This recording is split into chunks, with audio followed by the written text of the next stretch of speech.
names and said, hey, can you share what they're doing or work with them? And he has yet to do that. So I would encourage people to ask him to do And that. that is literally exactly one of the experiences that I highlighted in the video that I put out tonight. Now, remember, I had already known him for 2.5 years and had nothing but what I believe to be a positive perception of who he was by the time we got to the 2020 election. When we got past the 2020 election and a group of influencers came together to do this, what we called Stop the Steal, and the whole purpose of Stop the Steal was to try to get people with large social media followings to go to swing states, hold rallies, and encourage people to come out, keep their spirits up, keep pressure on their state legislatures, and tell people, we demand a forensic audit of the vote. We're not going away. We want answers to what happened in the 2020 election. And the agreement that we all had was that we were all going to take videos of our rallies, post them, use the hashtag Stop the Steal, and that we would all share each other's videos to help amplify this as like a national movement and a national message, because there were people in Arizona, there were people in Georgia, Pennsylvania, Wisconsin, Ohio, Washington, D.C. And so we were all supposed to be sharing each other's stuff, and we were all doing that, except Scott, who went to Pennsylvania and was taking videos of his rallies, posting them and saying, I'm doing this and I'm doing that, and I'm in Pennsylvania and I'm saving Pennsylvania and all of this stuff. And meanwhile, we're all posting his videos. So we're all amplifying his Pennsylvania videos, but he won't post anyone else's. And all of his messaging was I. There was no we, there was no, and that's when I started to see, this was like, it was just started. I was like, ooh, what is this? Like, that seems very self-serving. And then I started to see it more, and I started to see it more. And I started to realize, like, he really is just all about creating this perception that he singularly is doing all of these things. And he uses a lot of people and takes advantage of a lot of people and takes the credit for himself. And it's just one thing. George, I see that you're back. Please, you were about to share a personal anecdote. Yeah, let me just make it one. We don't care that. I mean, I honestly don't care if he takes credit, and we don't care that the other people don't take credit. We just want results. And if I hear one more time Scott is coming, people actually think that they can do less, or its problem is solved. This whole propaganda is actually hurting us. So I am thankful to you that you are putting this information out, so people are aware of the fact that if they're gonna get it done, they have to get it done. Santa Claus is not coming.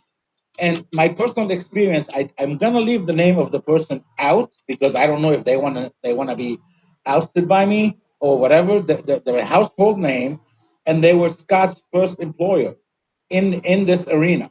And Scott was completely ineffective at all. He was trained and he was very ineffective. And on his way out, he swiped their entire database. I can tell you that offline, but I'm not comfortable announcing who that organization or that person is, just because I wasn't really intending to do that. I have an issue of integrity. I have an issue of personal stardom. I don't need a rock star. I need people. I need grassroots people, because in New Jersey we have a real shot at it. I don't want one person to take the credit. It's going to be hundreds, maybe thousands of people required to turn New Jersey red, and it can be Scott. The other time we had a what is it, the Tesla rally, and it was announced, and it was all over the New Jersey. Oh, Scott Presler is coming for a rally to support Tesla.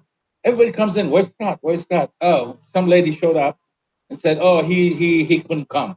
Okay, fine. I don't care if he comes, but I'm tired of the dog and pony show. We just want feet on the ground, and we want results. That's it.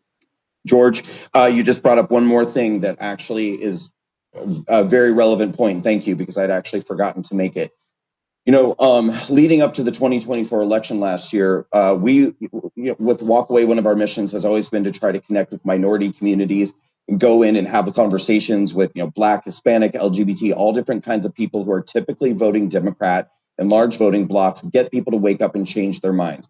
And so we wanted to go and help some people on the ground in Chicago, because there were a number of movements reaching out to the Black community in Chicago. And so I reach out to some of the leaders of these these Black movements in Chicago trying to turn Black neighborhoods red. And they told me straight up they didn't want me to come. And I said, why? And they said, we're really leery of having national figures like you come into our town. They said, we just got burned by Scott Presler. And I said, what are you talking about?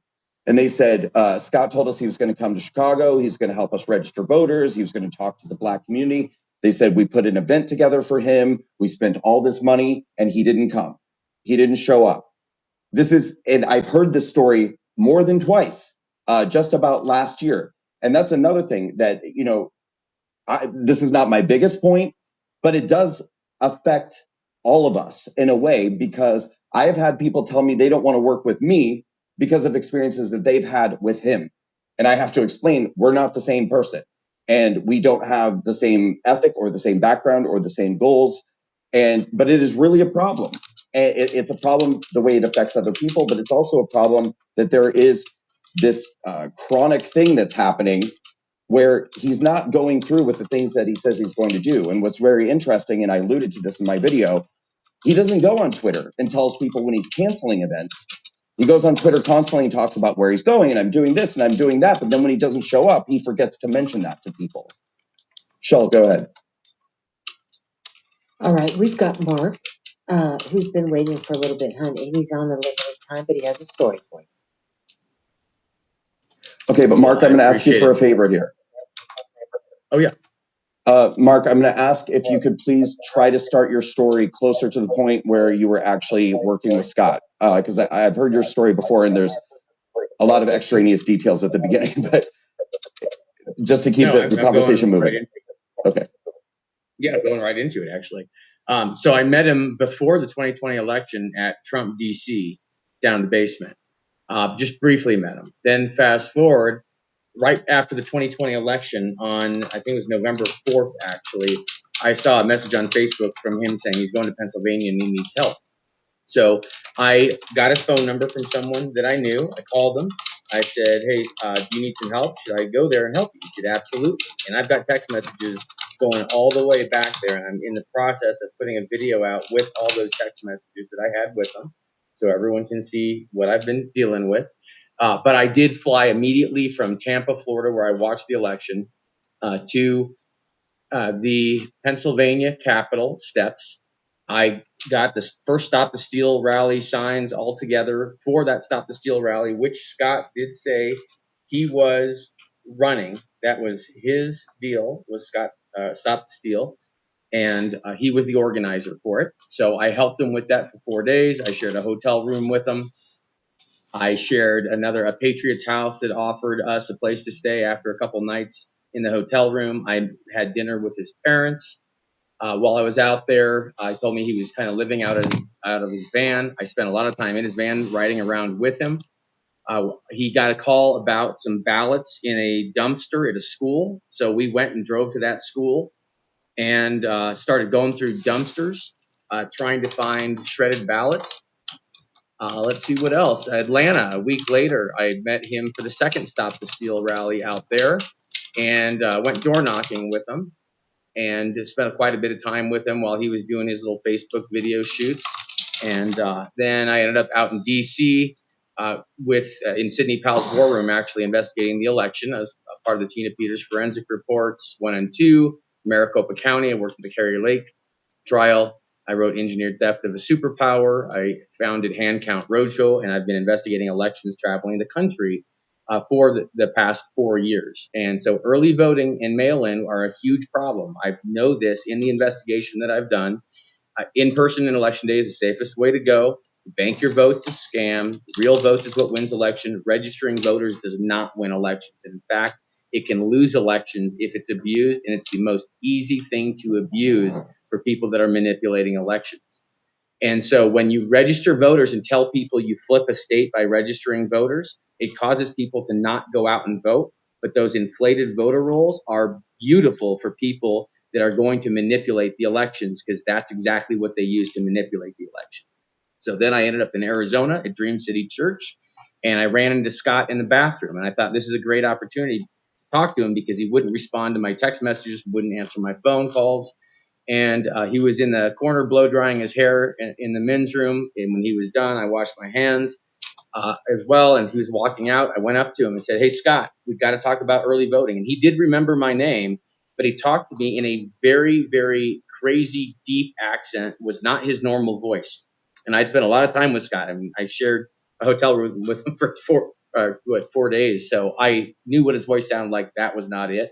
But he basically pointed a finger at me, told me every single expert has told him the same thing, even Professor David Clemens, and he doesn't care. He's not going to stop. He said, "I'm not going to stop," and he walked off on me. So I kind of followed him. I found out he was in the green room. I went and talked to him in the green room and say, "Hey, Scott, I'm putting on a hand count here for the Arizona GOP. We're upstairs. We're doing a full hand count on the election. Would you please come up and take a look at it?" It was literally 2 small flights of stairs. He refused to go up and look at the hand count that we were doing for the Arizona GOP. So shortly thereafter, I go to Pennsylvania on my hand count roadshow tour. I can't barely get an event with the Amish, but I did meet a lot of citizens out there that were busting their butts, getting people registered to vote and getting the vote out, the vote, which is actually what's important. And never did I hear about Scott Presler in Pennsylvania until later. Then Scott just blocked me all of a sudden. When I looked on one day and wanted to comment on something, I found out I was blocked by him, and I had not sent anything to him in months, but was blocked. So then we saw the pictures released of him, with that other gentleman that caused a little bit of chaos in the movement. I think that was intentional. Then I ended up in Hawaii, and I was talking to the folks in Hawaii as I traveled the islands with my Hand Count Roadshow presentations.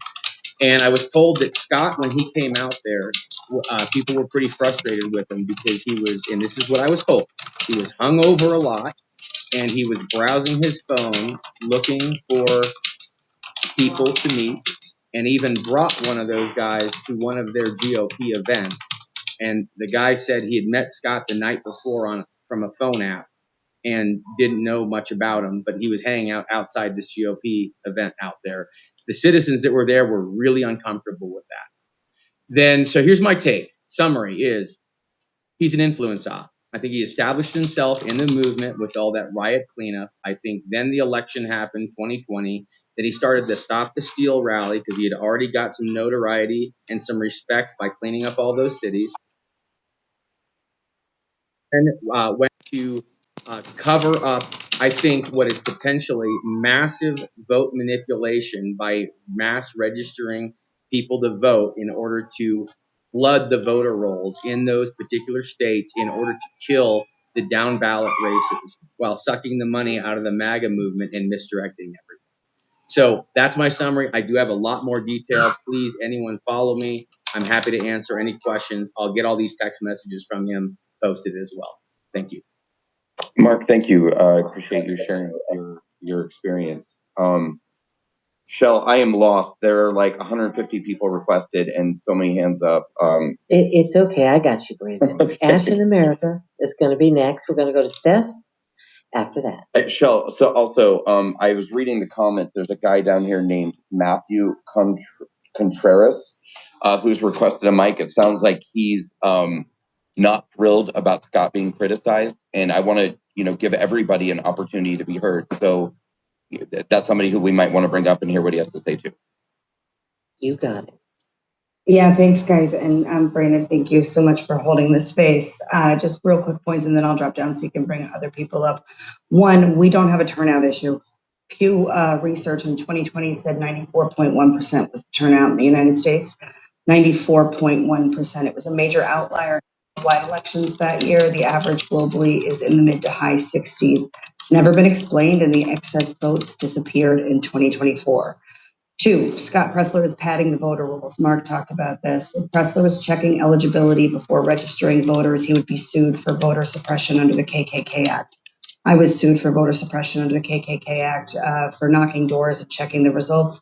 Anything election fraud related in the past 4 years got you sued so that you would be stopped. He's not checking eligibility. He's simply padding the voter rolls. He's basically Michelle Obama. When I asked him how he verifies the eligibility of the voters that he's registering, he blocked me. 3, I debated Scott on early voting and ballot chasing and legitimizing the other mechanisms of election fraud about a year or so ago. Phenomenology was in that space. and I explained what we've learned about early voting combined with mail-in ballots. He told me it was baloney. He presented no counter argument, and he changed the subject. Finally, it is insulting to and fundamentally detached from the very nature of grassroots action for one person to claim the victory of a state election.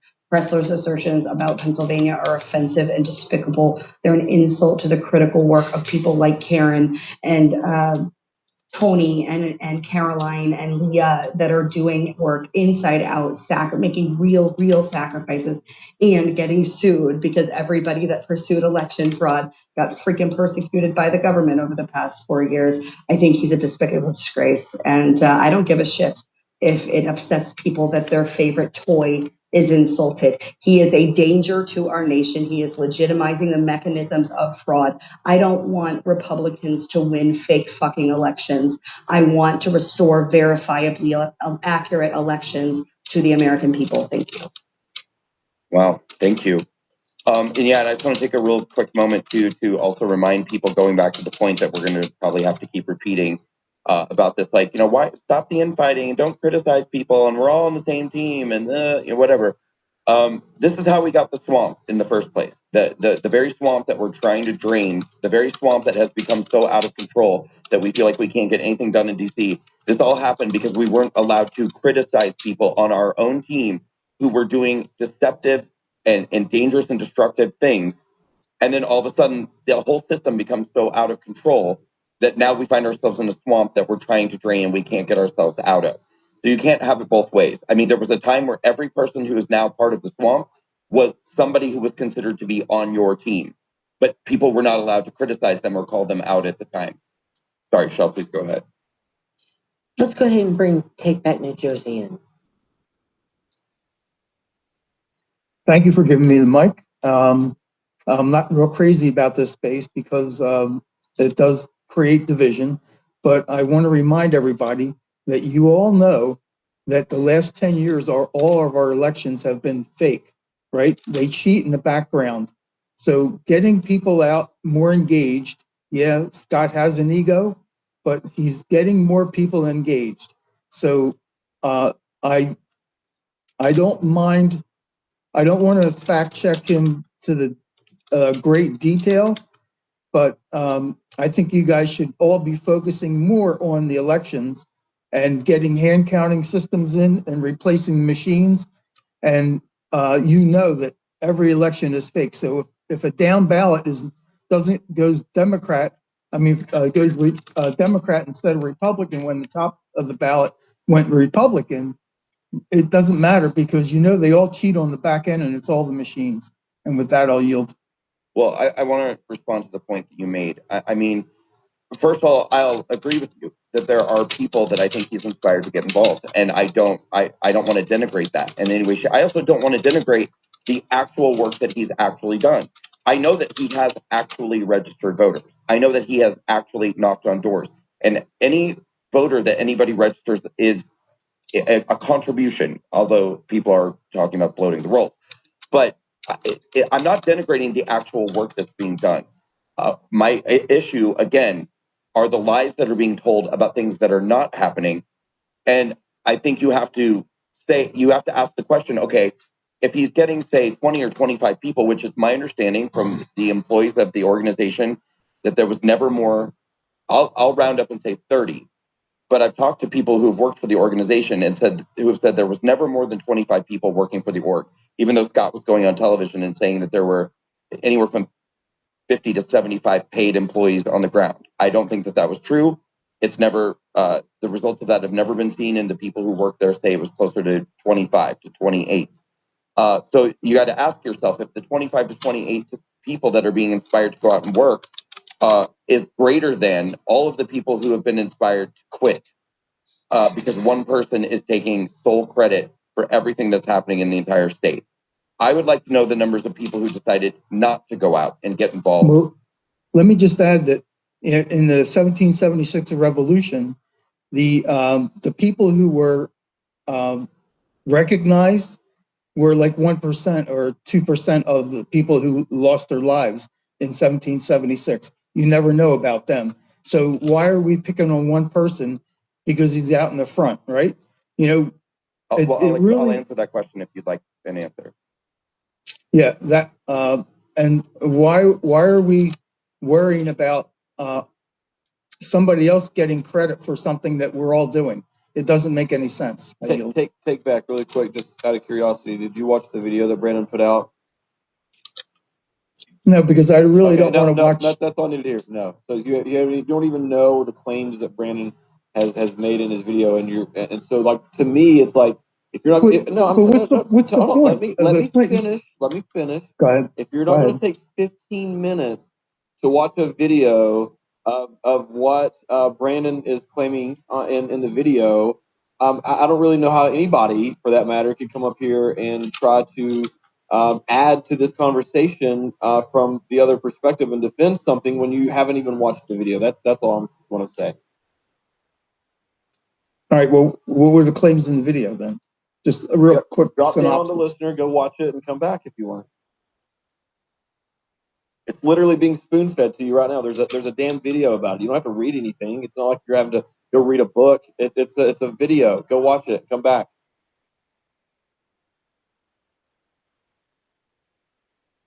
Should we go to Jane?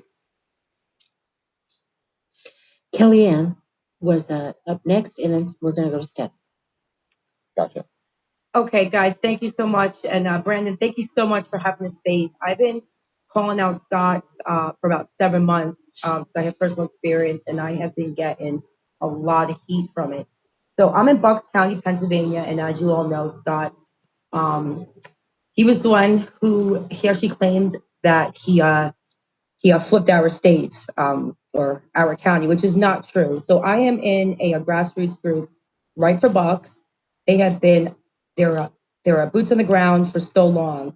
Now, the fact is, with Scott, I am a committee woman. I have witnessed election fraud at the local level within my own party at our reorg meeting. That being said, we had a Bucks County Commissioners meeting. I'm sure you guys are all aware of our county commissioners who are counting the outdated ballots with the McCormick and the Casey race. So Scott came there just because he wanted all the cameras on him, and it was all of his posts were me, and there were people talking about filing charges against them, like awesome patriots, and he did not share their posts. I guess I'll like rewind. I started asking Scott if he could just give us, a little credit, just to. It's not like I care about it, but still. And he just refused. And then I started calling him out, and he freaking blocked me. Now, to go back to our meeting, he walked in to our county commissioners meeting with the rhinos who stole our election, which is complete bull. And then for like all the ones who are saying that we have to stop bashing him and causing division, no, we don't, because he is going to infiltrate us. He moved to Pennsylvania in Berks County. I'm actually worried he's going to move to Bucks County. He's going to come in the race, run for rep, and he's going to be a rhino, just like we have Fitzpatrick here. So we need to stop him now before he comes into our area. And I think I said everything I wanted to say. Thanks, Kelly. Just a heads up, Brandon. Early vote action is in the space. I did send them a mic. You're more than welcome to come up. I'll save a spot for you. Go ahead, Steph. Good evening, everyone, and thank you for the opportunity. Brandon, I worked here in New York on 2 election integrity teams. I did get to meet Scott, and I'm not going to talk about my experience. What is important is what the people on the ground learn. No one here, especially in the Bronx, the 5 boroughs, we need voter turnout this year. They are unaware if they're registered. They are unaware who their representatives are. They are unaware of the election process. So if we're going to be effective in winning our elections, we can't call our cities and counties blue or red when people don't even know basic civics. And I think that's the greater problem. I appreciate you turning a light on who is trying to change the narrative or a conversation away from where we need to be. What we do need to focus on, from my experience and the knowledge that I have, and I've worked with researchers here in New York that understand the voter rules inside and out and where the issues are. Yes, we want to register people to vote if they're not registered and if they want to turn out.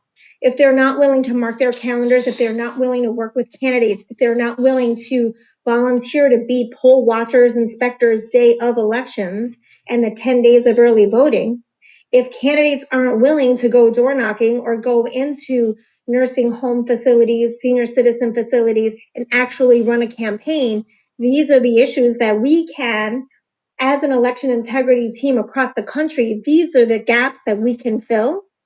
And at the same time, if someone isn't doing something, calling them out is a responsibility. It's our civic responsibility. It's what our founders intended us to do, because this is how our nation was built and developed, and this is our role moving forward.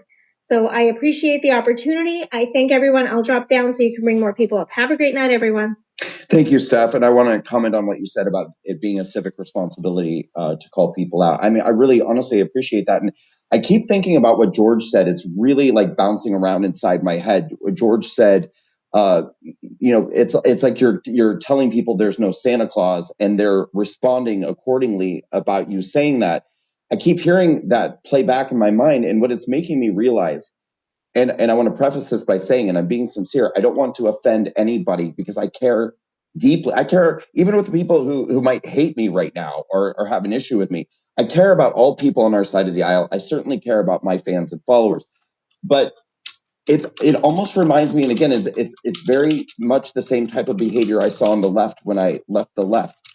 It's almost like people have it's almost like an addiction. And when you're taking something away from someone, they feel like you're taking something away from them, and then it's like a panic reaction. They want to attack you. And I'm realizing that there are a lot of people right now who've found a lot of comfort in believing that Scott Presler is going to fix your problems. That Scott Presler is going to come into your city or your district or your community and fix it. And it's like, oh, thank God, it brings people a sense of relief.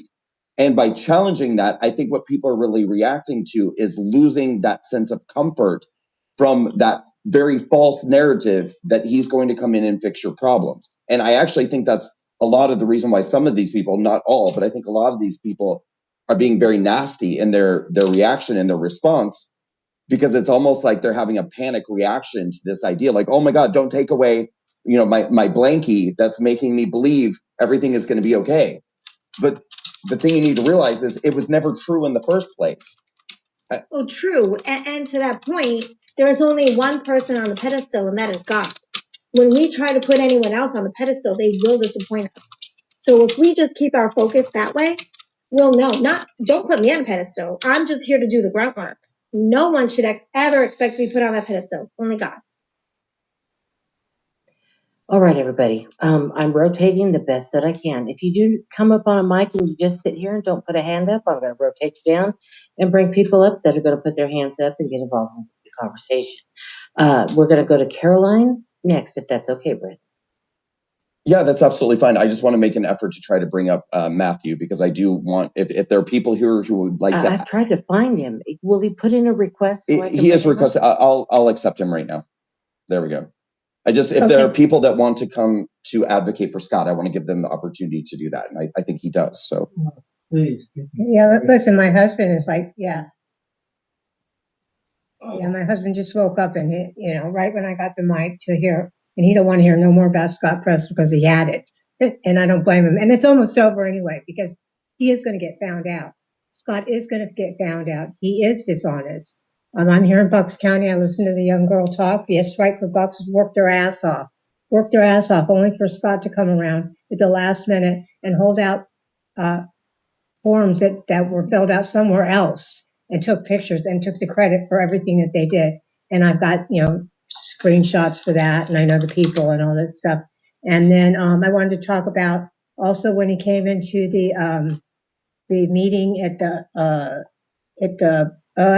Board of Elections, he was signed in by a really oppressive committee woman, and that's who he sidled up with. That's like the biggest problem, is he's not sidled up with any sort of grassroots. He's sidled up with really, really bad actor GOP. Like we're talking about GOP people that wanted Nikki Haley or DeSantis. They aren't Donald. They weren't for Trump, and they're not American firsters. These people helped get Josh Shapiro elected, and he's he's causing all kinds of chaos and disruption.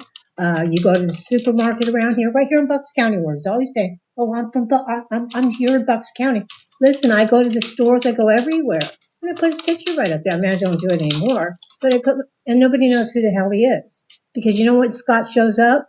He shows up at the last minute. He's nowhere around in the primaries. He didn't stand up for any of the American First. You know who he stood up for? The crooked congressman, Brian Fitzpatrick, that the girl was just mentioning about. That's who he stood up for. Okay, he has been dishonest the entire time, and I got to go because my husband he can't take it anymore, neither can I. But thanks for having me in here, and I'll talk to you another time. I'll have another space about it. I've got tons. I've got huge files on this guy. Listen, people that are talking, I'm hearing a lot of really great stuff, even by people who maybe are for Scott. You know what I mean? We individually have to take responsibility. We can't allow anybody to say, I'm going to come in and I'm going to save you, because that's just not true. And he's not going to save anybody. He's going to be lucky if he can save himself by the time it's all done, because he truly has caused a ton of damage and real harms to people. And on personal levels. And I'll get into that on my own space sometime. Thanks so much, Brandon. Thanks so much, Derek. Thanks, Shel, for the space. And I'm going to go down to the listener. I'm out of here. Thanks. Bye. Thanks, Caroline. Shel, do you want to let Matthew skip the line, or do you want to go to it's up to you. Well, that's up to you. This is your space, honey. Well, no, I know, but I'm more here to kind of provide commentary and ask questions and stuff. And if you want to do air he can wait in traffic line. He shouldn't get special treatment just because of his view and opinion. Well, That's just my thought. Well, I'll tell you what. No problem. Diligent tried several times already. We finally got him back up. Why don't we let Diligent go, and then Yeah, he was in here earlier, so yeah, I would agree. Yeah. I was literally going to hand it over to Diligent just because he worked with him recently, so I think probably should take precedent. Sorry, I have movers here right now, and so I'm in the space while they're pulling a dresser out of my bedroom. Anyways, they showed up right as I was on stage last time. And so, my point is, first off, let's just do a little math, okay? Isn't early vote action a PAC? Is a political PAC? Yes or no? Yes. Are political PACs regulated heavily by the FEC? I believe so. Okay, so that means that all of the funds that early vote action received have to be accounted for. That's not Scott Presler's money. That's early vote action's money, correct? Correct. Sorry, I couldn't unmute my mic. Okay, so I think so because I keep hearing you say, however many millions of dollars were voted in conjunction with Scott Presler, but again, I think that's misleading because Scott Presler didn't receive millions of dollars. Early vote action received millions of dollars, and those funds are strictly regulated. All of that money has to be accounted for in salaries and expenses, all of that stuff. Can we agree on that? We can. I never said that Scott collected that money, to be clear. I said I've heard it mentioned during the space many times, so it's since his name. I said raised. I said raised. I may have said Scott raised or early vote action raised. I did by no means meant to imply that he kept that money. Okay, I'm glad that we're making that distinction now. Another thing is, well, let's say he did raise that money. That means that the campaign staff and the staffers for early vote action, those payouts should be reported to the FEC, correct? Yeah, I've read his FEC filing. Okay, so if there's 50 employees working for 6 months and there's 50,000 votes in Pennsylvania, do you know how many votes per employee that equals out to? Can you just make your point without asking questions? Because I'm walking the dog here because it's not just you. There's 2,000 people in this space. So if there's 50 employees working for early vote action, in which you just admitted millions of dollars have been spent there, it's regulated, all of it's documented. If there's only 50 employees, which I actually think there's more than that, I think it's closer to 100 by the time we got to the election. At the beginning, I think it was much smaller. I think when I was in Pennsylvania, they had said that like at the beginning of the 6 months or 5 months, it was around a dozen. And then they exponentially increased as they started to gain traction, right? So let's just say that if we average it out at 50, that's $5 a day or 5 votes a day for each employee. That's all an employee would have to bring if you're doing the math on 50,000 votes. Now, I'm not saying that there was 50,000 votes. Are you saying votes or registered voters? I'm just wanting some clarification. Registered voters. I'm sorry. That's what we're talking about. Voter registrations. So that's the name of the game here. I figured it was implied. Sorry, I'm a little. No. You're good. I was going to make sure everybody's on the same page. You're good. Yeah. So simple math, right? Simple math is 5 registrations a day per employee, and I can tell you from sitting there for hours, and this is documented, right? Like if you don't believe me, scroll through my highlights. I did video spaces on location while they were registering voters, and Scott was there. So like the notion that he would just make an appearance is bullshit. Like there's literally probably at least 2 or 3 spaces from either November or October. I can't remember right now, but they're on my highlights. Just scroll down. They're ordered by date, and you can see that he was at a location for 5 hours. So the idea that he would just come and make a quick appearance, I'm sure that was the case. You also have to remember that Scott was driving from town to town to town to town. How long does it take to drive through Pennsylvania? Well, I learned the lesson the hard way. It takes about 3 times longer to drive through Pennsylvania than it does any other state I've ever driven through, because it's all fucking winding highways and mountains and tunnels and all kinds of crazy shit.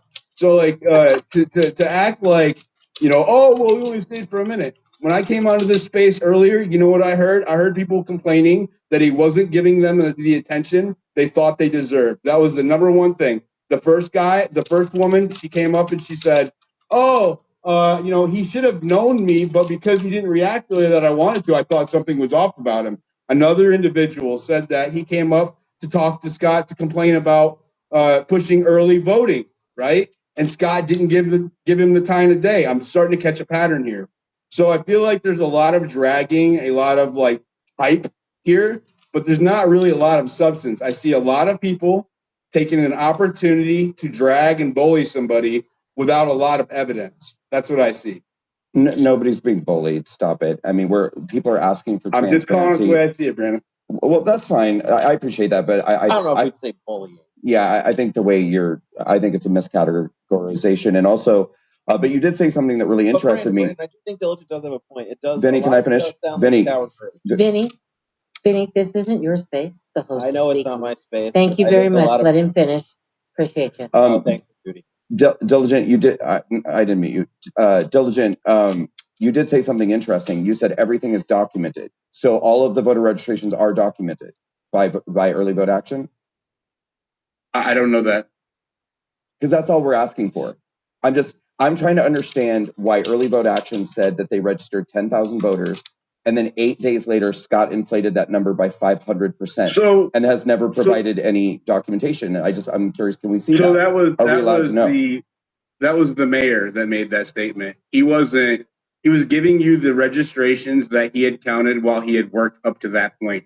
He wasn't with Early Vote Action in that capacity. He ended up being Scott's director, or like right hand man, or his main guy for a little while there. But the 10,000 votes were just the ones that were under him. It wasn't the entirety of what Early Vote Action had done there. No, would you like me to post his tweet? It says, org-wide, we cumulatively voted or registered as an organization 10,000. He said the entire org. But that's why he was.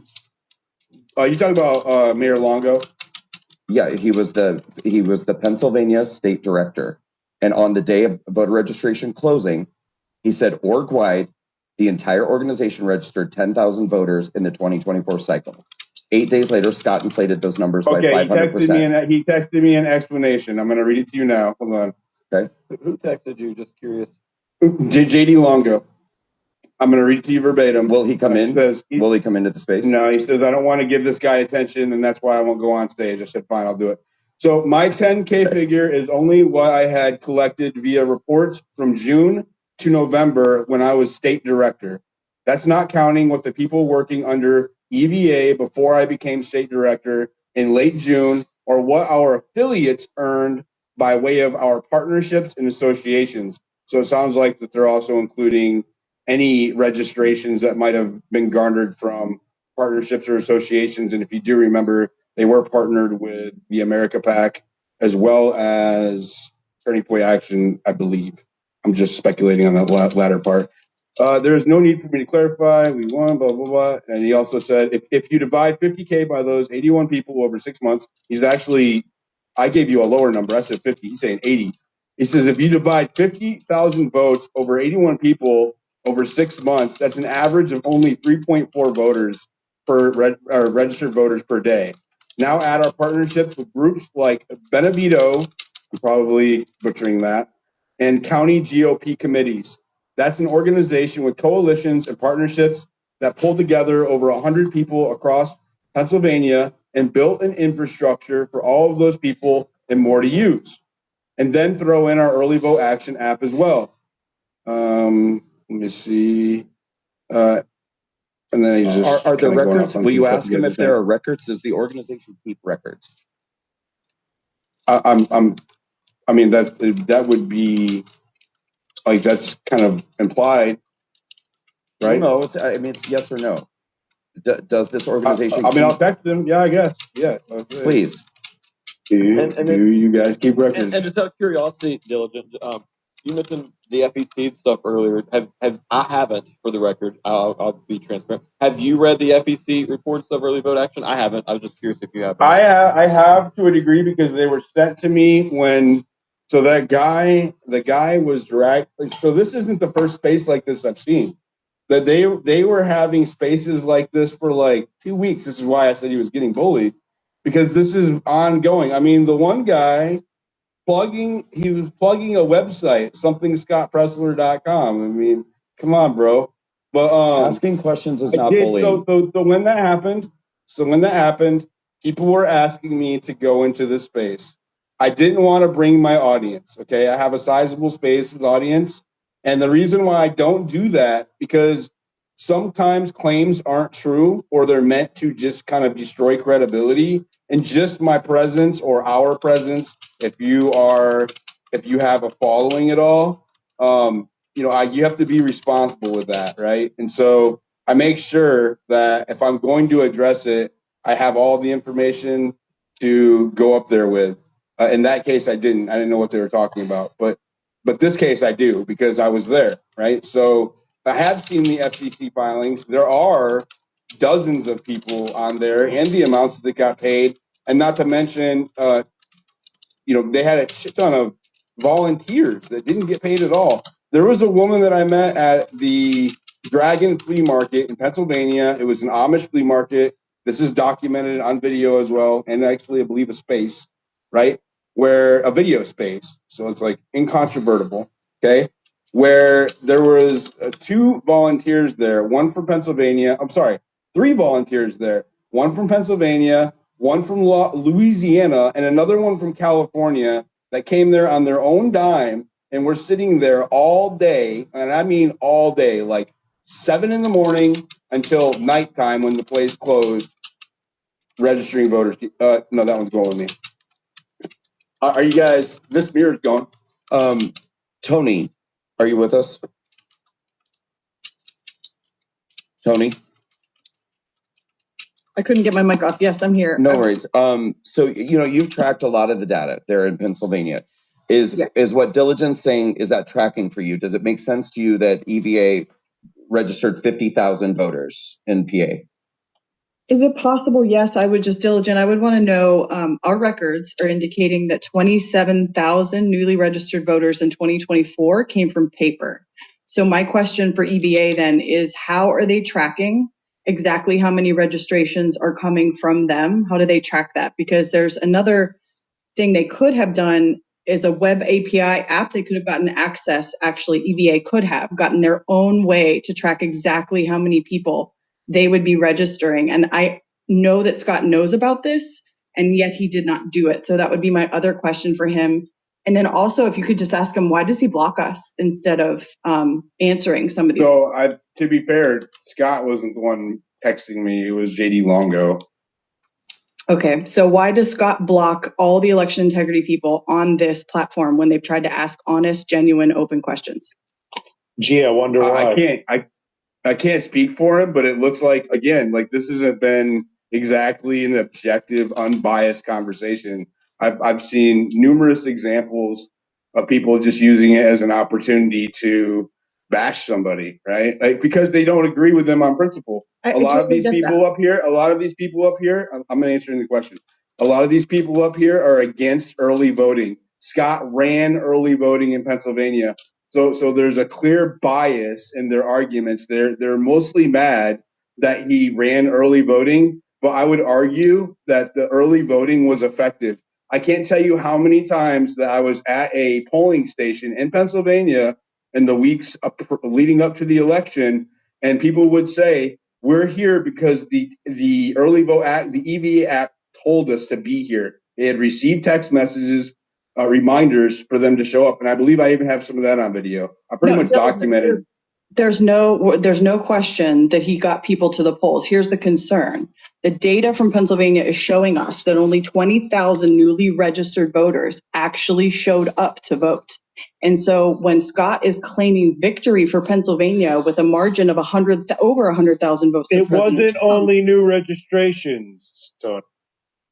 Okay, so how are you tracking all of this? And how does he, to his donors, show that his work is effective? How is he tracking? That's what we want to see. Who's in the White House?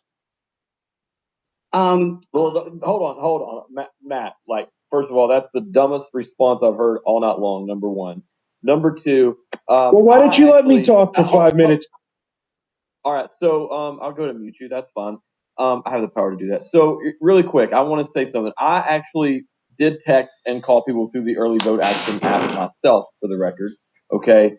Number two, I just want to say that I think it's unfair to say that this whole space is biased when Brandon has made it a point to want to bring up people who to defend Scott. I mean, if it was a completely biased space, he would not allow people to have a voice on the other side. And I want Scott to come in. So let us talk.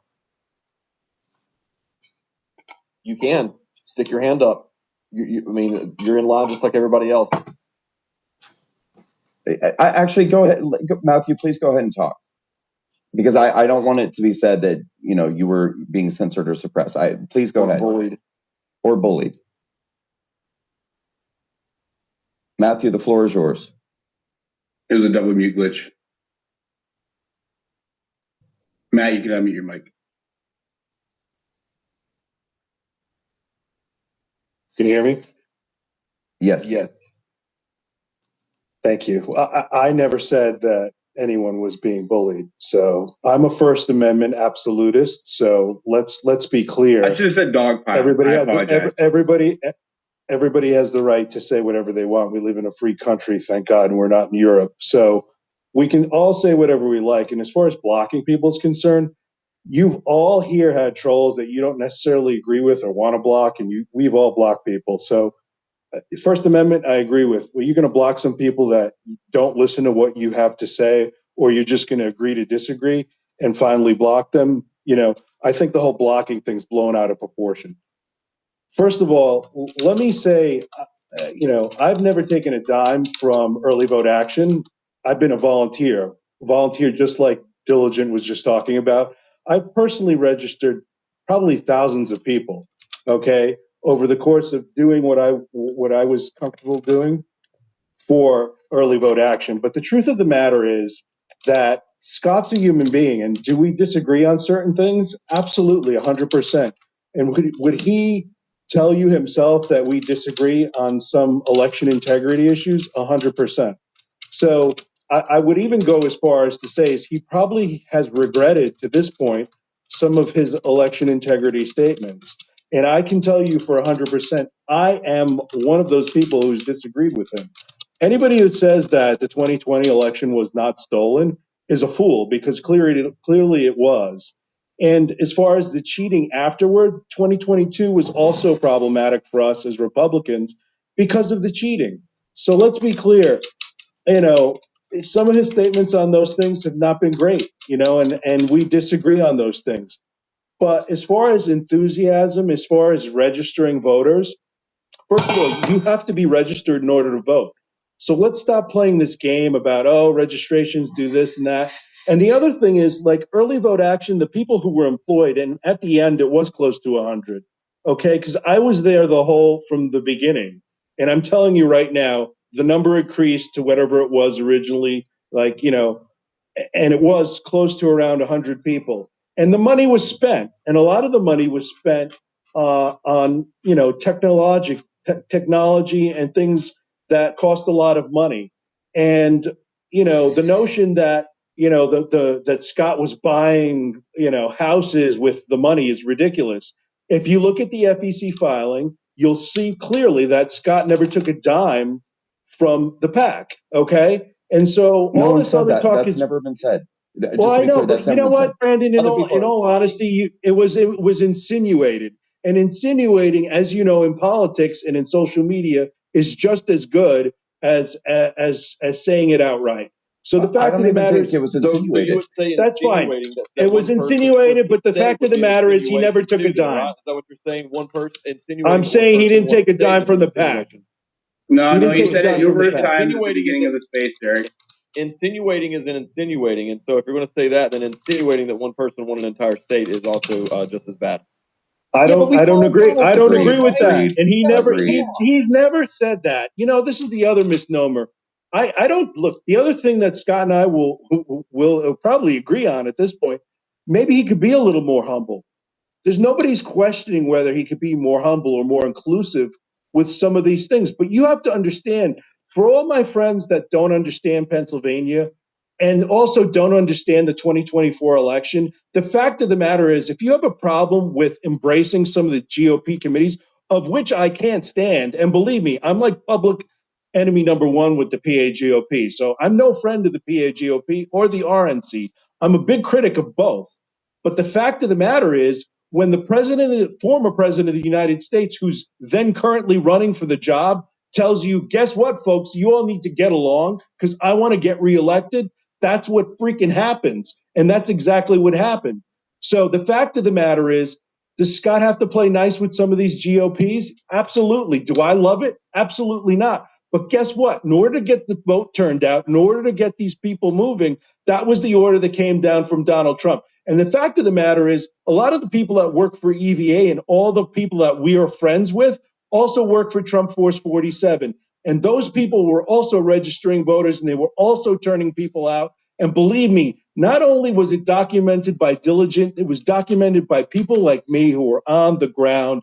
That's the reason we won in 2024. And this all sideshow bullshit is unnecessary. And the other thing, I'm going to say this, let me please finish. People don't understand Pennsylvania. We have a Marxist who's in the governor's mansion here in Pennsylvania. We don't hold the legislature, and we have a 2-seat majority now in the Senate. We can't pass election integrity laws. I would love to get rid of Act 77, which those of us in Pennsylvania know gave us mail-in balloting. And the rhinos are the ones who gave it to us. I agree 100%. Do I want to get rid of it? Yes, but until we get rid of it, we have to play the game. And part of the playing the game is getting involved, whether you like it or not, in getting people out early, doing the things that we need to do at the county election boards. And that's just the reality of the situation on the ground. If you guys want to keep losing like we lost in Lancaster, be my freaking guest. And you guys are crucifying the guy who is telling the state GOP and the RNC, hey, guys, you're going to freaking lose in Lancaster if you don't get your asses moving. And that's the freaking reality of it. So all this wait a second. So how come when Trump won, it was because of him? But when you know what? Show me the voting. Show me the video that says I, Scott Presler, won 2024 all by myself. Show me that video. There's not one. Yeah, you both don't need to scream, first of all, but second of all, I mean, we can literally show you guys dozens and dozens and dozens of tweets of Scott saying he delivered Pennsylvania, he delivered Pennsylvania. It says we, Brandon. It says we. You're disregarding that fact. Furthermore, to the claim just now that in early voting and all of that, if you, for the record, I agree. I'm opposed to it, but if it's going to exist, you might as well use it. If there is one group in Pennsylvania, and there's not one group that can take credit, there's not one group, there's not one person that can take credit other than President Trump himself who can take credit for winning Pennsylvania.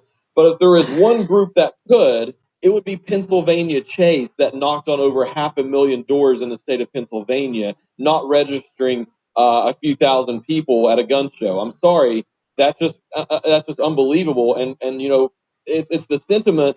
You know, Matt is over here saying, we did this, and that's why we won Pennsylvania. No, the hell it's not. Thank you for doing that. That's awesome. It probably helped, but that is not the reason, the singular reason. I did not say that. And guess what? Guess who I'm very good friends with also? I'm very good friends with Cliff Maloney. And Cliff Maloney himself will tell you that you can't do one without the other. And that was the approach also by the president himself. They wanted to register people, and then they wanted to turn them out by going and knocking on doors. And that's what Trump Force 47 also helped with. So it was a combination. You didn't win the election without doing both. And if you doubt what I'm saying, call the White House and ask the president himself, because he will tell you exactly that. The data proves otherwise, as Tony has pointed out here. The margin of victory was over 100,000 votes in Pennsylvania, and there was roughly 20-some thousand people who were registered via paper, which is the method of early vote action. So just go ahead and say it was not the only method, because we registered countless of people online also. Goodness gracious, man. Listen, I haven't spoken hardly at all this entire space because I've been listening to everybody, which has been fun. It's been great, but I'm not going to be interrupted over and over and over by this guy of all people right now. So carry on. So this is Tony again. Sorry. If you'll give me a moment, please. May I remind everyone, when you all jump on the mic, it gets jumbled and we lose the value of the conversation. So if we can stick to one at a time, please, that would be beneficial for the entire audience. Thank you. Thank you. So, Derek, to your point about Cliff Maloney, and I'm not throwing shade on him, but if we want to really see if his method was effective, what we need to do is get all the addresses for all the doors that he knocked, and then we can compare that and see how many mail ballots were actually turned in or how many voters actually came from those. And that's how we can tell if that was effective, because I have data that can make the argument that that wasn't effective either. But if early vote action or Cliff Maloney or any of these voter registration coalitions or organizations, if they release their lists and data, are those monetizable? Aren't those part of aren't those proprietary in some regards? No, not if you're just knocking doors of registered voters that you're getting from the GOP or the State Department. No, but that's is there a situation where those That's lists? false. Is there? 100% false. Yeah, that's what I thought. Yeah, so those lists, you know very well that those lists aren't always easy to come by, especially accurate data, right? And so what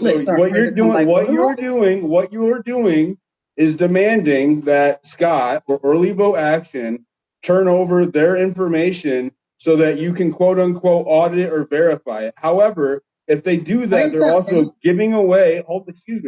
They're also giving away like what could be proprietary information that he either made promises that he wouldn't give out, which I know he's done before, right? When he gets that kind of information, one, he gets it in good faith sometimes, and two, he may have had to have purchased it, right? So when you're saying that, you're like, oh, well, why won't he give us this information? Well, you might as well go to any corporation or organization and say, hey, I need your private data. Why won't you give me your private data? I want to verify that everything is on the up and up. Can we agree on that? Well, of course, maybe I misspoke. I don't care if he does the analysis. Just somebody run analysis on all the doors you actually touched and how many ballots came, because those are data that you can look at, and it hasn't been looked at or reported. That's all I'm saying. Jane, go ahead. Hey guys, thank you so much for hosting this space. It's incredible. I just want to say, like, before hopping into this, like where I'm coming from. So I have, I'm here to speak basically on just voter registration as somebody who's done the work for the past 10 years. I've done door to door. I've stood at events. I've organized the largest registration drive in Las Vegas, which was featured on 3 public news stations, not like just some online, whatever stuff, like 3 public news stations. I coordinated directly with political campaigns for candidates and political parties, the Republican Party.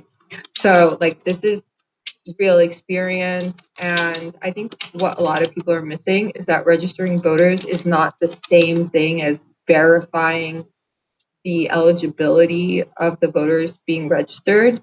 That's the job of the Board of Elections. So if someone writes the wrong version of their name, like John instead of Jonathan, or if their address doesn't exactly match their driver's license or ID, or if the 6 looks like a 0, so they can be disqualified. It happens a lot. So no matter as hard as we push for perfection, people do make mistakes, and that doesn't mean it's fraud. It means we're humans, but I'm not here choosing any sides. I'm just trying to be like the person that can explain exactly how this works. I also had, maybe, I don't know if I'm allowed to ask people questions, but there was someone here, I think it was Audit the Vote, speaking on how, we can request data from these door knocking situations. So I'm not sure if you're familiar with how the DNC versus the GOP works on door knocking. A lot of the GOP tends to use something called Campaign Sidekick, and that is like Diligent. As much as I don't agree with Diligent on a lot of things, I am agreeing with him on this. It is technically considered proprietary information, and one of the biggest things is the Democrat Party. When you run for office, you're actually able to keep your own private data, but the Republican Party, the GOP, what it does is it withhold your data. So after you run an election, you're not allowed to keep your own data, whether you're a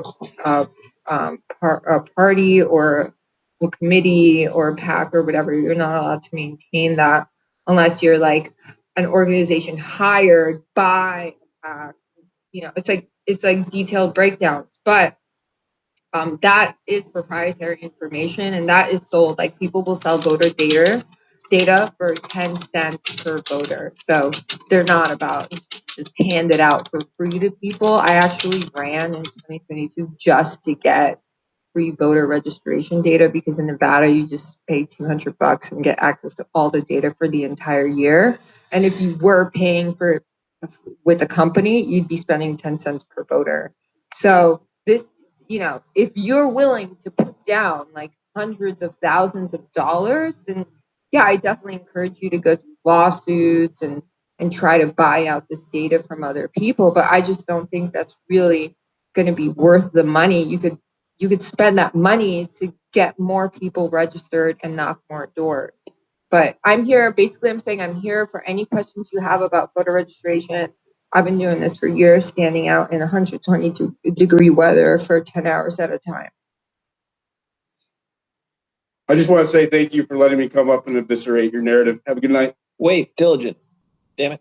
I wanted to ask something really quick, because Diligent worked with Scott in in registering the Amish. So we could have gotten some clarity about some of your claims for him. Of course, he left. Well, what are my claims? Well, you said something about, like, I guess it seemed like you had a problem with what he said about bringing out the Amish community. I know that Diligent did work with him doing that, so it would have been nice for that. But, like, I guess I feel like a lot of people, unfortunately, and I don't think you're trying to do this. I think you're coming from seems like you're a friend who is concerned that your friend might be becoming more establishment-y, which Scott to me has always been a little more establishment-y than I've liked, but I put it away because he seems like he's effective. But so I don't know. I just want to get to the bottom of this. I like both you guys. This is something to me that, I do think there's an election in New Jersey and people don't want this to blow up until that's done. And so many other things going on. But I don't know. It just seems like there are some sour grapes. It seems like a lot of people are like, oh, he blocked me. Oh, he didn't retweet me. You know what I mean? So I guess, I don't know. It seems like your claims, though, are that, Scott's a little bit of a fraud or taking too much credit, which, again, in my humble opinion, we follow Donald Trump. He takes credit for literally everything. I love the guy, but, like, I don't know, big egos is kind of part of politics, right? So I don't know. And I understand it feels like maybe your friend didn't stand close to you during J6. Maybe you didn't want to get wrapped up in it.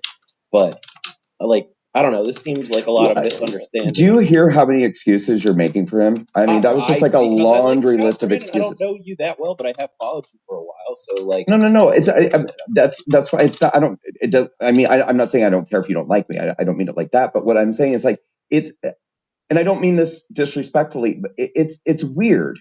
Like, what the questions that we're asking, I think any logical person would look at this and be like, yeah, that's strange. Like, how do you increase your numbers by 500% in 8 days with no explanation?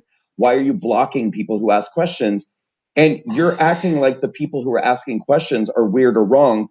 And the person who's, I mean, that's objectively, yeah, but Vinny, that's objectively weird behavior. It's weird to see someone to block people who question you. Well, maybe, like, that's the thing. I feel like a lot of people, after you've single-handedly taken credit for Donald Trump to, like, I mean, do you believe that Donald Trump would have lost Pennsylvania? Is that what you think? I know that my county only went by like 213 votes. You know what I mean? And Scott was here, and people who worked for him were here. So I don't know. To be honest, things were really close and hard. And so he won by over 100,000 votes. Some people are saying he's an op. Is he an op? But Vinny, so Trump won Pennsylvania by over 100,000 votes, and that wouldn't have happened except for Scott. No, I see. That's what I mean. This is like an ego thing. This is so. No, so I'm trying. I feel like I'm trying to understand why you're bending over backwards to defend behavior that's not defensible. Does Donald Trump not take credit for every little thing and not thank Donald Trump is the president? But still, dude, there's so many people to thank. It's so many people to do things. That's our point. To help people. Yeah, that's our point. No, I get that, but that doesn't mean that he's solely responsible for mail-in voting. I think he has a very different opinion. I don't like mail-in voting, but I also understand the Republican Party's problem many times was that we would go, we don't like mail-in voting, and then wouldn't do it. And I think Scott's just past having a conversation and just trying to do it, effective or not. And so, I don't know. I just feel like a lot of people are throwing sour grapes on him that he doesn't deserve. Maybe I'm wrong. I don't know. I like both you guys. I really do. And I just think this is something that we should, there's a lot of people up here who have axes to grind with him too that are coming up, it seems like. Hey, Vinny, I believe that a lot of people have come up to advocate for Scott also. And I have to say, Derek nor Brandon have solicited those negative responses against Scott. Personally, I'm not saying they're not. But that's I'm not what saying you're some people implying, sir. And I think that you should at least, recognize that. If you don't mind, because that's what I'm hearing. And again, like Derek, I've been very quiet. I have no skin in this game. I like both people, and I'm helping run a space. But now we've got a ton of hands and requests, and I believe that your argument is just waning a little bit. My only argument is that, guys, we got to be generous with Scott. And what's it called? I respect Brandon. I respect Scott.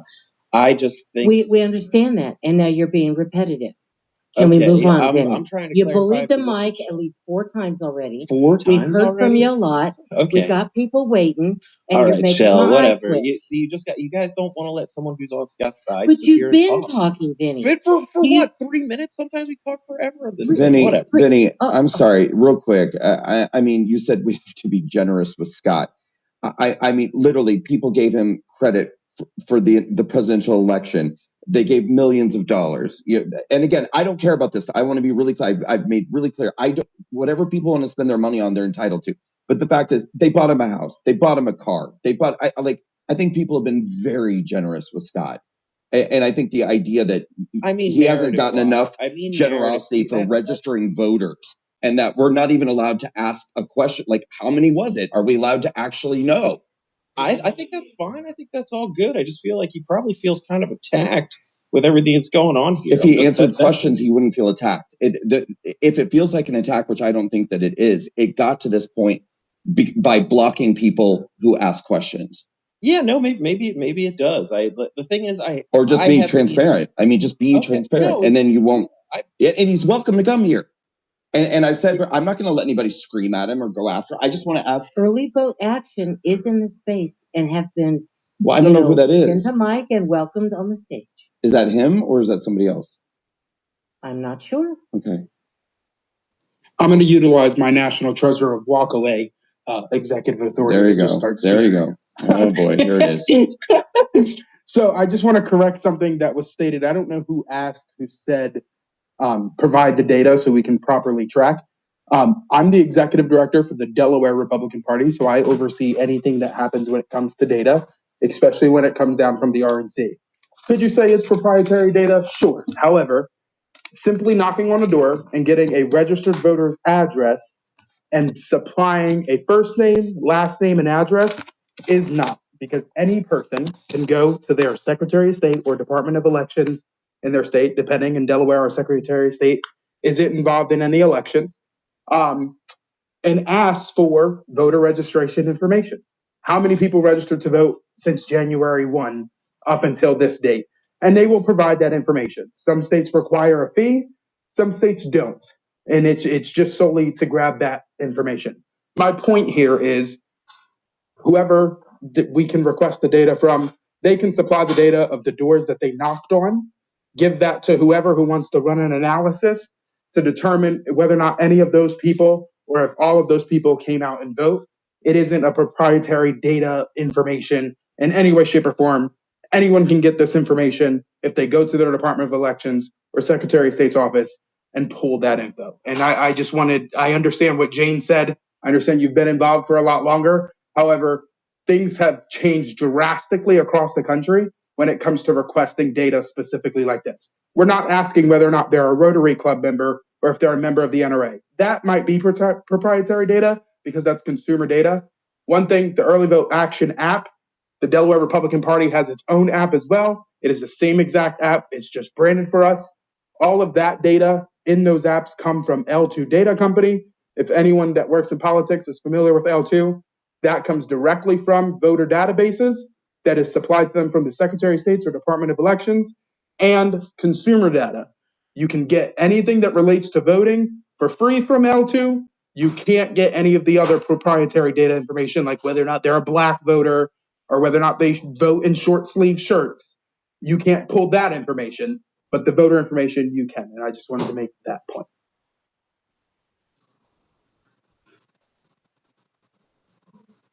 Thank you. Thank you, Nick. Shelley? Okay, fed up, jump in there. Yeah, the only thing I wanted to say, I'm kind of like several people I'm kind of in the middle on this. I've had some dealings with both of y'all and had personally mostly positive stuff, but there's something I've noticed, and this is why I encourage people to listen and have the good conversations, have the questions. Asking questions is not a problem. It's like Tucker Carlson said. The questions people tell you shouldn't ask are exactly the questions that have to be asked. And so the things Brandon is bringing up here are stuff that does need answered.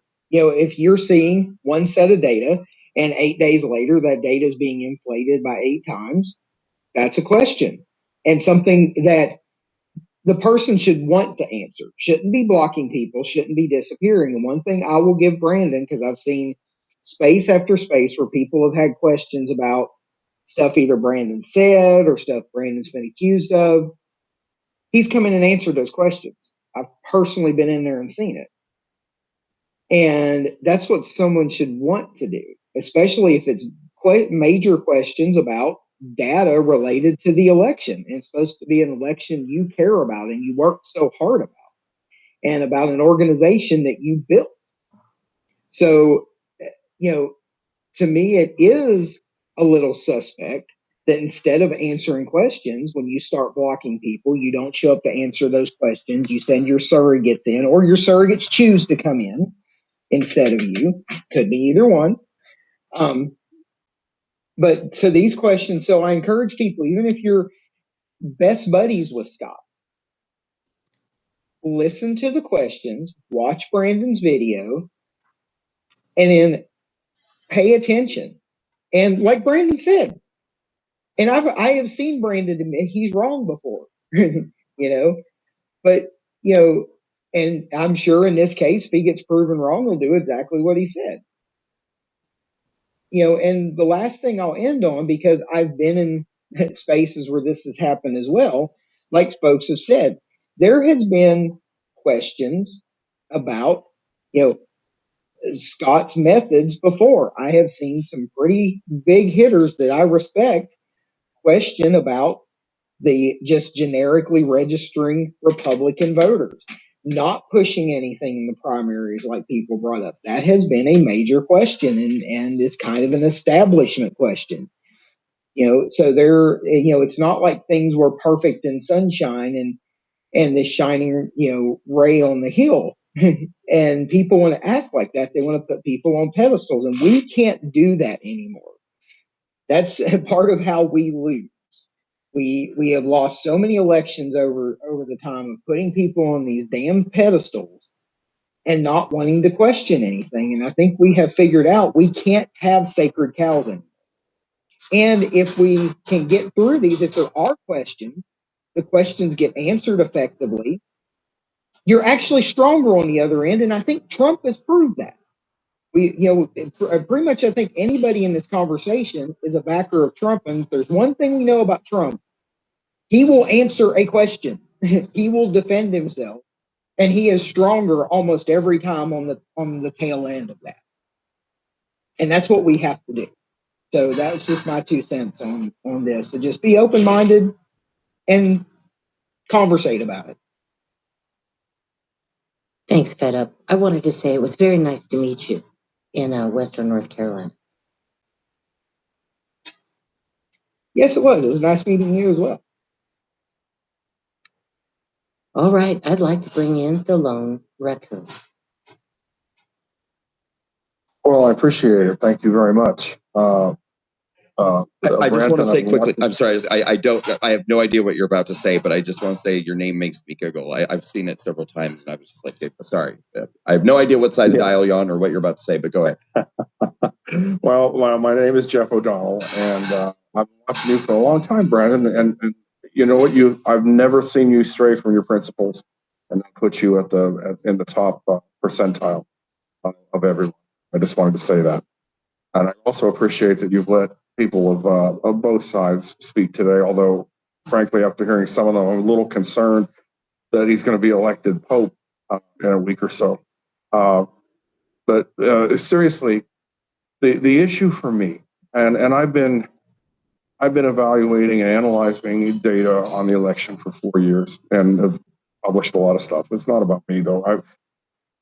Anyone who doesn't know that early voting is a avenue for fraud hasn't spent 2 hours of looking and research. Anyone who knows that registering low propensity voters isn't an avenue for fraud hasn't looked at the data. And I'm not only talking about my data, I'm talking about others. That is the danger in my eye here. He has a cult of personality. He has a voice that people listen to, and we've heard that in the various people who've come out. And that is to me the danger here. And so the fact that he is registering all these, okay, fine. I want everyone to vote who wants to vote. Believe me. However, registering people who are unlikely to vote is just an avenue for fraud, and early voting is an avenue for fraud. And since Scott is in favor of both of those, it is a natural question to ask him why. And not only myself, somebody said, oh, our egos something, are hurt because he won't talk to us. If it was just me, I'd be like, yeah, fine. Who am I? I don't care. But there are dozens and dozens of people who spent years trying to figure out what happened in these elections, crunching numbers, analyzing data, traveling the world, talking to people. And Scott will not debate it, because that is how, if you have a suspicion, okay, about someone, how do you get rid of the suspicion? You get rid of it with dialogue. You get rid with talking. And the refusing to talk is such a red flag that is what made me. Initially I was the same way as other people have said. They were initially in favor of what he was doing. Yeah, go. Yeah, I heard the stuff about Scott. Yeah, great story. But the more I found out, and the more the positions he took, I felt were dangerous. Not if he wasn't dangerous, if what he was doing wasn't a danger, let him do it. That's fine. Let him register voters. That's fine. But when he's up, he's a recognized figure now nationwide, telling people to vote, telling Republicans to vote early. That is a clear and present danger, and that is why we have to address it. But he refuses to do that, and that to me personally is the big problem. I will step down. I wasn't going to. I was happy just listening, but my blood pressure got to a point where I had to speak. So thank you very much for letting me. Now, sir, just as a recall, we had you on Shell Shocked and Pirate Radio, and you did the symposium, correct, sir? I did the 2022 and 2023 ones. Yes. So and you've analyzed all of this data. Yeah, I mean, I've analyzed thousands of cast vote records and several, like Mesa County, the image, and probably half the country's voter rolls as well. So yeah, I do think that I could say I have an informed opinion. Yes, sir, I believe you do. Thank you. And so I can corroborate that. I've known Jeff a long time. He's a very hard worker, does great work. I know most of the people that are speaking on here. You guys are amazing. Thank you. That whole team was fantastic. I believe Colonel Sean was part of that team, correct? That's correct. All right. Okay, Gail, you've been waiting for a little while. You ready, Mr. Brandon? Well, I thank you very much for hosting this, Brandon. And, Jeff O'Donnell, number one, is really one of the most foremost experts on this data and that I know in the field. And, although there's a lot of people out there, that is really what the crux of this issue is that when we talk about early vote action, we're talking about early vote cheating. And it seems that we should all agree that we all want our ballots to be counted as cast. And what happens when we get low propensity voters onto the voter rolls? The database, and especially early, the database administrators, they get access to this data early. And then they can use this data to create algorithms, and they use those voter rolls to vote. If you don't vote, they vote for you. So, and this is exactly what's happening over and over and over again in multiple states all across America.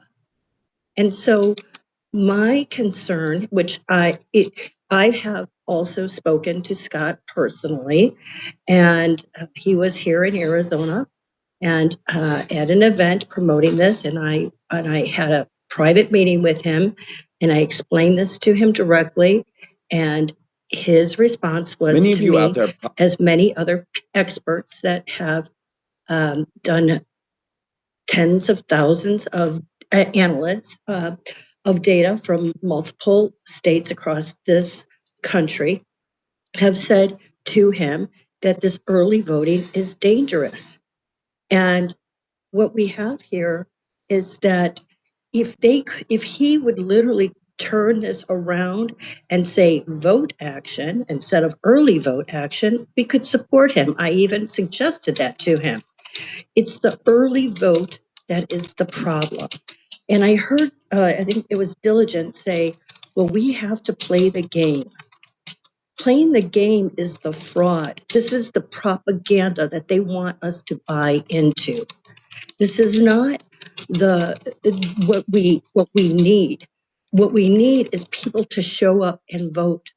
When President Trump beat Hillary Clinton in 2016, it's because we beat the algorithm. I'm from Maricopa County, Arizona, and I have looked at the data, and much of that data did come from Jeff O'Donnell as well.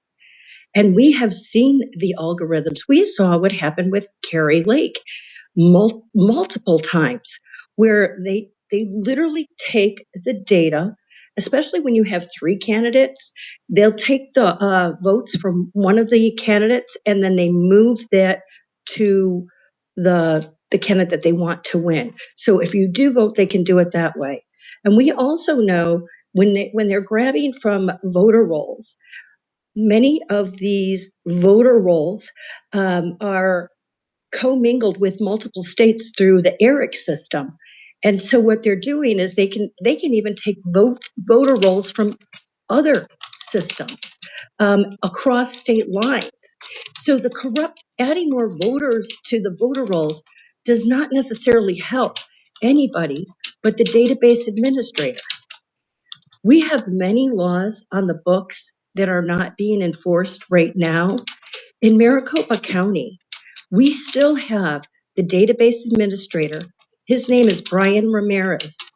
He is still the database administrator that we have on videotape, who we caught deleting election files after using his security badge from his supervisor, going into the server room unaccompanied, which is all against the law. And he is still employed to this day in Maricopa County as the database administrator. And you want to wonder why Kari Lake lost? People aren't losing because of the lack of the vote, which I think Tony had mentioned earlier. You know, we have a 94% voter turnout. This is not about voter turnout. I've heard Scott talk about that too, I believe, in Wisconsin. Voter turnout. This is not about voter turnout. The people are voting. The machines are what need to go. And we do have laws on the books that nobody is enforcing. And we all know that the judicial system is corrupted. And we have lawyers that are in fear of bringing this forward. But we are not helping the cause by bringing early vote here. We need to show up on election day, and that must be the common message, showing up on election day. This early vote action database, too, I believe Diligent was really very protective of that database. Again, yeah, it's all about the money in that regard. Again, I don't care, bring in the money. Databases are worth money, though. Okay, so he wants to protect that. But the bottom line is that they're doing all of this to increase their database. But in the meantime, these database administrators are getting the data early, and we are losing elections. And by the way, elections, just because President Trump won, doesn't mean that other down ballot races were not lost or stolen. They can pick and choose. And they do pick and choose which ones. It's only a computer program away. That's it. But when you show up on election day, you have more of an opportunity to beat the algorithm. And I believe that's what happened in many cases. And in other cases, we have situations where people have lost solely because of bloated voter rolls and database administrators and whatever else is going on. But we do know that there are algorithms, and Jeff O'Donnell, if you have not seen his work, you should look at his work. He has found patterns via the cast vote records of the same exact algorithm working in multiple counties across the state. Our message needs to be 100% to get rid of these machines. And if we don't do it before the primary, I'm afraid we are going to be in for a rough whatever going forward. America is going forward into an abyss. But I do believe that we can unite around that. And I want to say one more thing. This is exactly what we need to do, is we need to be able to speak and expose this type of propaganda that early voting equals a good thing, because they have the money and they're sending out text. And one guy said, we only showed up and voted early because we got the text to show up and vote early. Many people are getting this message because they've got the money behind them, that it was voting early. President Trump was promoting voting early. Kari Lake was promoting voting early. Trump Force 47 promoting voting early. Well, all of us grassroots people that are out there, the database administrators and election experts that have been looking at this data, are screaming from the tops of the rooftops, don't do it. And I believe that's the frustration that we have here right now. Thank you very much for your time. Thank you, Gail. That was actually very informative. A lot of what you said, we really appreciate it. And before we move on to additional hands, I wanted to say too, because this has been a long space and we've covered a lot of stuff. I just wanted to say, part of the reason, there were many reasons why I put this video out today, and a lot of reasons why I wanted to have this space, most of which we've covered. But, some of them too it's important for people to remember. And it's possible too that there are people who maybe they just started following politics 2 or 3 years ago and didn't really know where I started when I started Walkaway 7 years ago. But I get all the time from people, when are you and Scott collaborating? When are you and Scott working together? We want to see the two of you team up. What you're both doing is amazing.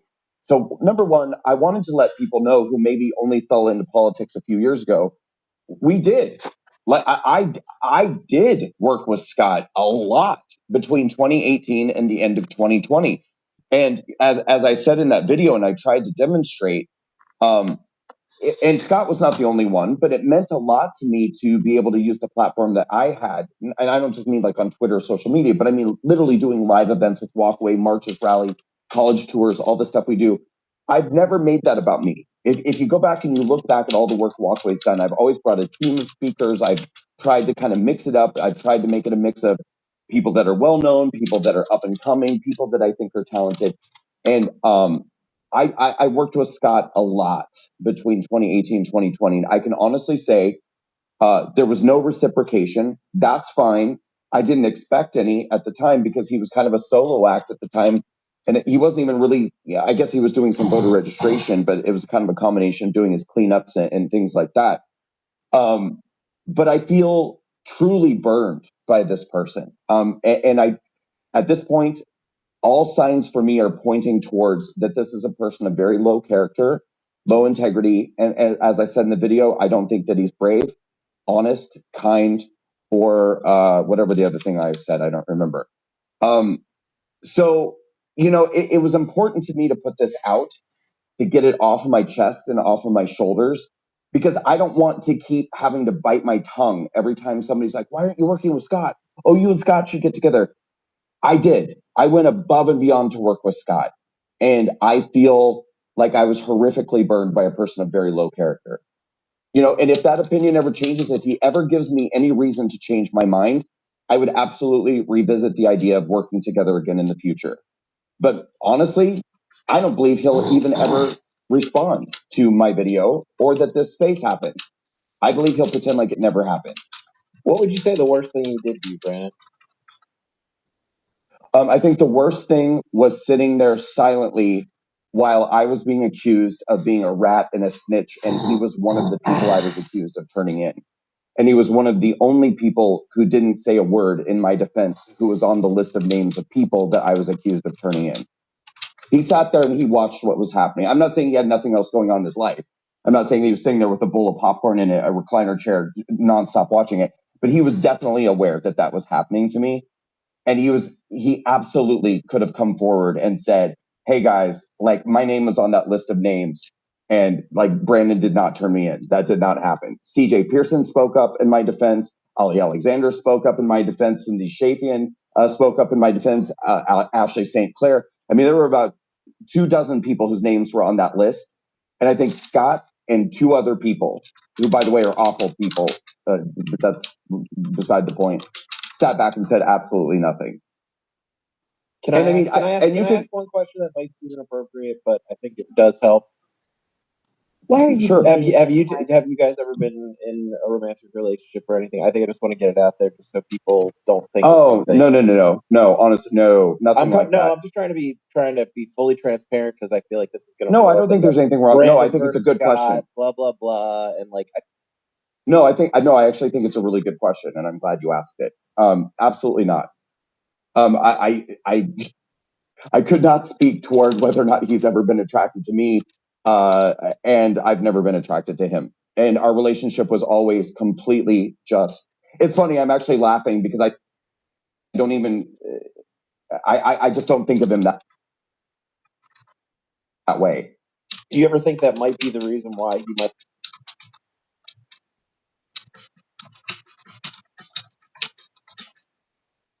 have like avoided or something? I'm just trying to figure out maybe. I always feel like that. What would be the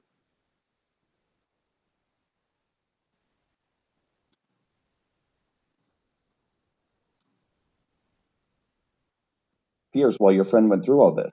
Yeah, no, that's a good gripe. I understand. A friend, you felt like a friend should come out and say something. I understand that. I understand. No, Vinny, do you think that a friend should defend somebody in that situation as well? Yeah, no, I do. But also, I can understand if someone has different rationalities of why they wouldn't. And so, I'm not someone who I try to be generous with everyone on our side. I'm not coming from a place of trying to. I get that. But no, if somebody's a friend, then and they're. I mean, it's one thing if they're a friend and their name does not come up specifically to kind of inject themselves into that. I mean, I would regardless, but. In this situation, his name was mentioned in this, and he still did not speak up. That, to me, that is very, very low character, and it's not a type of friend that I would want, and that's not the type of person that I would say deserves any sort of generosity, regardless of anything else. That's just my opinion. And I wanted to point out, the reason I raised my hand is that I have not heard a single person who's come up here during this long space who watched Brandon's video and has come up here and had any sort of rebuttal to the claims made in the video. All I've heard people say is, well, he registered voters. I get that. Guess what? The person that works at my DMV registered more voters. I'm not giving them any credit for winning the election either, for the record. I just, if somebody wants to come up and defend these actions, I would please ask that you watch the video. That's what kind of this is all about, and make a rebuttal to the claims that Brandon has made. I think that would be a good starting point. Thank you, Derek. And one more thing I'd like to say to you too, Vinny. You were asking, first of all, when you talk about the worst things he did, he didn't do anything. I mean, this was like death by 1,000 paper cuts of omission. It's all the things he had an opportunity to do and didn't do. And one of the other examples, and this, I really honestly, there are times, because I'm actually a person who I don't want to get it wrong, and I don't want to I know what it feels like to be falsely accused. And I spend a lot of years like playing over these moments in my head, being like, am I misunderstanding? Is it possible? But the one thing that happened that to me is proof positive that he is exactly the person that I now believe that he is, was I'd already, we had texted back and forth several times over the course of the 4 years after January 6th. And I had told him specifically, because I told him we talked on the phone about a month or two after I got arrested. He said, well, if there's anything I can do. And I said to him, yes, there's one thing you can do. I said, I'm getting the shit kicked out of me on social media. No one's standing up for me. Would you say something positive about me? He said, yes, I will. He didn't. Okay, fine. He didn't do it. A whole year went by. He messages me again. And I told him, I very explicitly, I was like, dude, I was like, I'm going through like an absolute living hell and nobody's standing up for me. The people who I thought were my friends are sitting there silently. And his response to me was, well, if there's anything I can do. And I said, Scott, I already told you what you could do and you didn't do it. And then the next day, Steve Bannon gets, so I told him explicitly, I am deeply troubled by the fact that I have asked you to just say one nice thing. Just, hey, Brandon Straka's not a complete piece of shit, just so everyone knows. Couldn't do it. But the next day on Twitter, Steve Bannon gets indicted and it starts trending on Twitter. The phrase, I stand with Steve Bannon, starts trending. And he posts a picture of himself with Steve Bannon and writes the exact words, I stand with Steve Bannon. So that his account will show up under that trend and he can get more engagement. Fine, great. That's his right to do so. But the point is, it's been clearly articulated multiple times at this point what my grievance is. And then about a year after that, I win this civil case. These 8 piece of shit Capitol police officers were lying and suing me. And it was a nightmare, but I got through it and I got out of the case and I won. And I went on Twitter and I posted how we had this rare victory in J6 that I beat these 8 Capitol police officers in a civil case. And the phrase, congratulations, Brandon, begins trending on Twitter. And this dude comes under my post and literally writes the words, congratulations, Brandon, under my post. Didn't reach out to me privately, didn't text me, didn't what. He literally wrote the trending words. And I swear to God, that moment, I'm like, this guy's a sociopath. He's actually a complete and total sociopath. No, see, I understand. Like, sounds like to you, from your perspective, he was a bad friend. I wish I could understand if maybe he just felt that's a bad human. Yeah, no, it's a bad. From your perspective, from what you just said, yeah, that doesn't sound great. Now I wonder what Scott's rationale is behind it. Maybe he felt like he was going to cannibalize his career. I don't know. That's 20 minutes. Then you can talk. Just no. I'm trying to have a back and forth. Can you get off my ass? No, but at this point, she's right though, because we do have so many requests. Like, we can come back to any, but let's move on for a second. You've had your 15 minutes fame, dude. There's no fame here. I want to get to the bottom.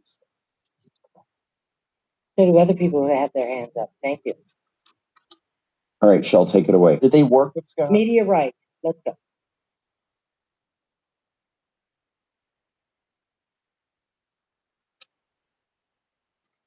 Media rights.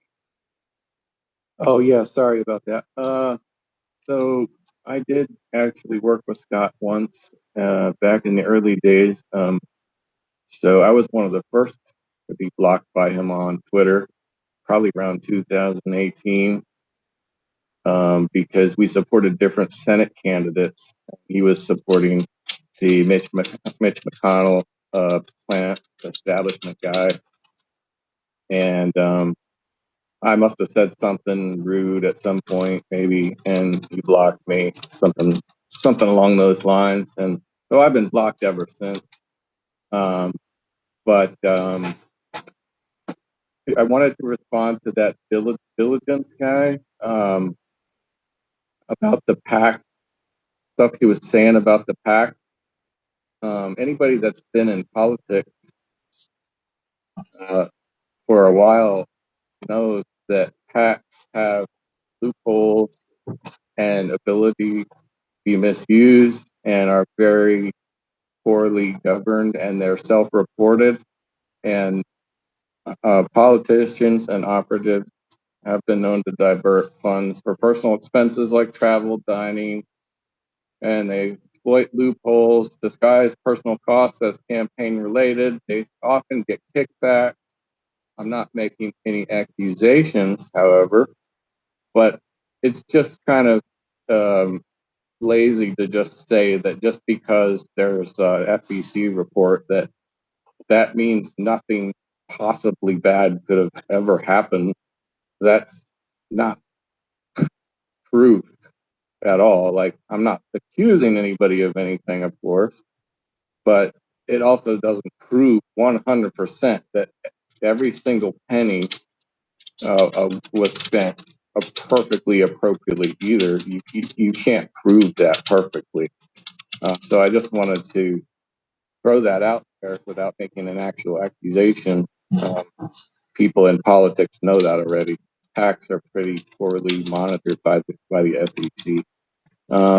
But in my time working with Scott, he told me that he actually didn't even support Donald Trump in the primary in 2015. He supported Marco Rubio, and even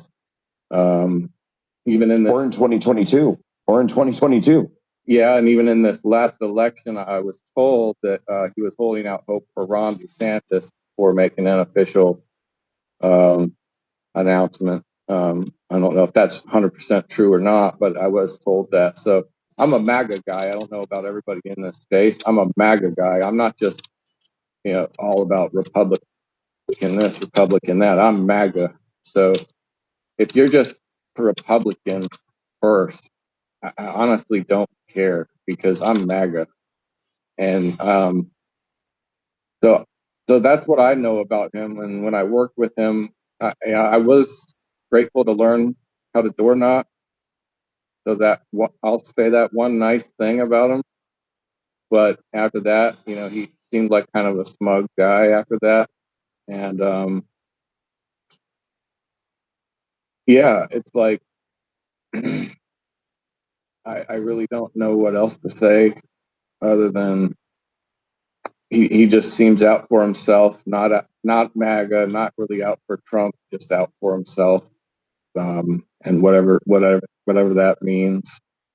I don't know what his net worth is. I don't know how much money he has actually made. Some of the stuff I've read seems kind of alarming that if it's true that he's made as much as I've been reading that he's been making. That's not good.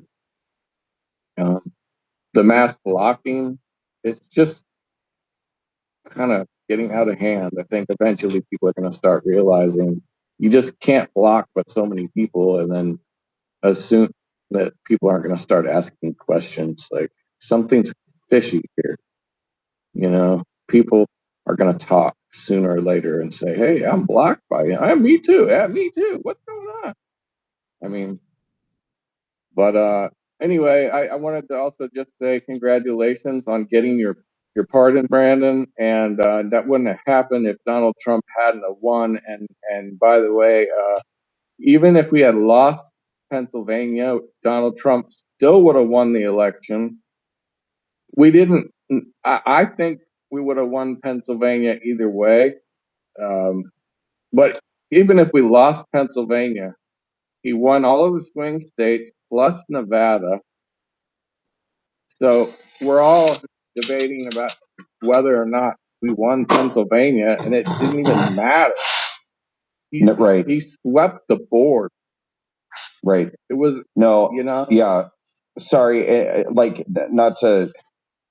It's just that was another narrative of Scott's too, leading up to the election. He was just pounding this message. We can't win if we don't win Pennsylvania. We can't win if we don't win Pennsylvania. And I'm going to do this in Pennsylvania. Blah, blah. It turned out to not even be true. I mean, again, any work that was actually done, I appreciate. Anybody who's in Pennsylvania busting their asses, thank you to all of you for everything that you did. But the fact that I mean, the idea that Donald Trump was on track to lose Pennsylvania. I mean, the dude crushed it across. It's ridiculous. And you're right. In the end, the narrative wasn't even true because we would have won without Pennsylvania. Although, thank God we won that too. Yeah, he took the popular vote for frick's sake. Yeah, and so that's really all I got. So I'm gonna let the rest of the people that have probably been waiting a long time too to get their words in. And thanks for letting me speak. Thank you. We appreciate it. All right.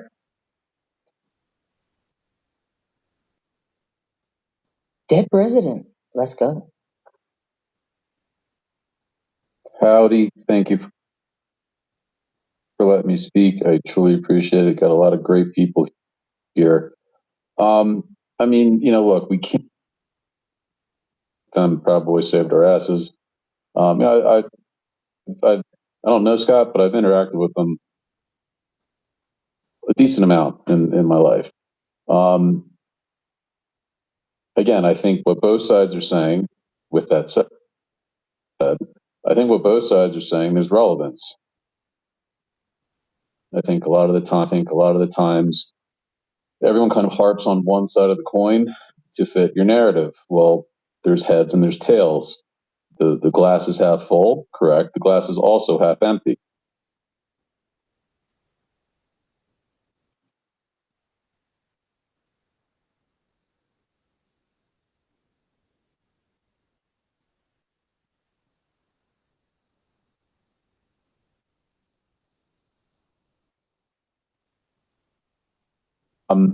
You know, like, I mean, he hasn't said, all right, blocking people. I'm not a big fan of.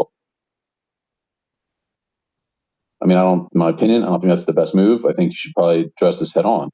What I can say though is, like, you know, if people are coming at me, or if people are coming at anyone with specific, you know, data points and specific, it would be stupid move on anyone's part to say something about that information unless you actually have that information compiled and ready to go to counter what people are saying against you. It would be, you know, be foolish. So what I would think should happen is that I think Scott, and I hope this is what he's doing, I hope that he's going to be gathering this information to counter what people are saying, so that way he can say, hey, look, you know, here are the numbers.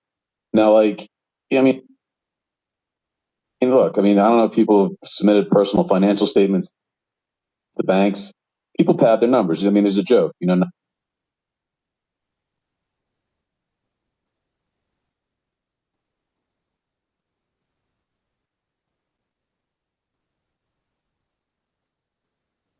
He didn't. I'm hearing stuff from people that, you know, that he did. What it boils down to me, is that we won. Like, that's what it boils down to. Like, you know, social media is incredible. Hold on, please. Social media is incredibly powerful. Okay? Like, the stuff that he has done throughout his career with Act for America, the cleanup thing, and this whole voting thing, even if he did pad the numbers, like, and again, I don't know by how much. I hear some people saying he did, some people saying he didn't. I hope the truth will come out. But I'm going to look at what I can look at right now, and the litmus test that I can measure and do, you know, my own judgment without looking at statistics and data, which can be manipulated to fit pretty much almost anything most of the time. I mean, he's done a hell of a lot. Ted Cruz guy in 2016. All right. And then eventually I was like, you know what? I think Trump's a better candidate. I switched my mind. Does that make me a horrible person? No. So I mean, like, I can't like say, oh, well, he wasn't originally a Trump guy, or, oh, he thought there was a better candidate. All right. Well, guess what? There were a lot of people that thought there was a better candidate, and they switched over. So I mean, like, that to me is like a real strongman thing. But, you know, what he's done, you know, it's a very powerful thing. It's a very, very good message. All right, his character, he didn't say anything to you about January 6th. My opinion, I do. I think that's a little crappy. I think, you know, friends should have friends back. You know, sadly, you know, I think ego probably might play into things that, you know, are happening right now regarding what you're saying, and are applicable to Scott. You know, what I will say though is, you know, look, I mean, Trump's got a big ego, you know, and people that really do work hard, which he has, and people that really put themselves out there, which he has, and people that drive across America and hold all these meetings and do all the stuff, which he has, you know, I think most people would get a little bit of an ego. Sadly, social media creates a lot of inflated egos. It happens to a lot of people, you know, and look, he doesn't repost people's stuff. Okay, fine. That's his right. But, you know, I mean, like, me personally, depending on what I had going on in my life, would I stick up for, you know, like a friend? I mean, to me, I think it would depend on how strong that friendship really is. I mean, if he stood up for you, he probably would have the FBI knocking on.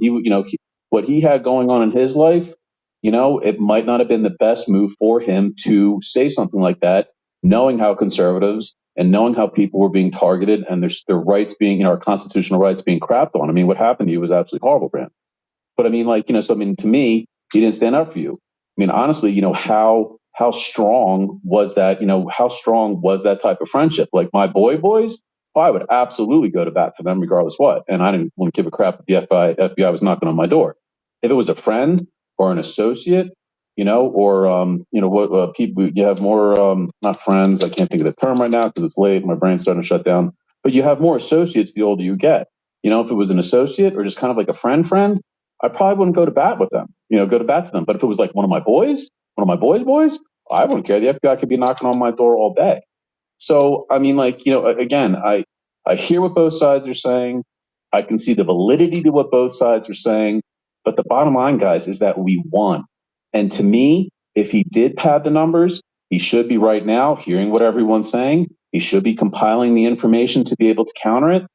For me, honestly, again, seeing what he's done with my own eyes, the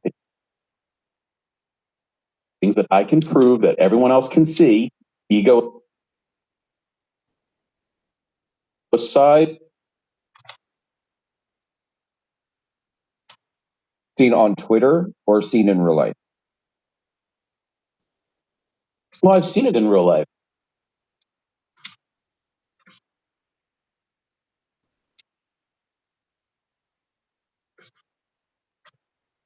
I could tell someone, I understand. hey, I think you should do this, and they're going to discredit me. Yeah. They're not going to listen to me. Shit like that does happen. What I'm saying is that there seem to be a lot of people who are missing the point, because what they're doing is they're saying, but I've seen on Twitter, I've seen everything that he's doing.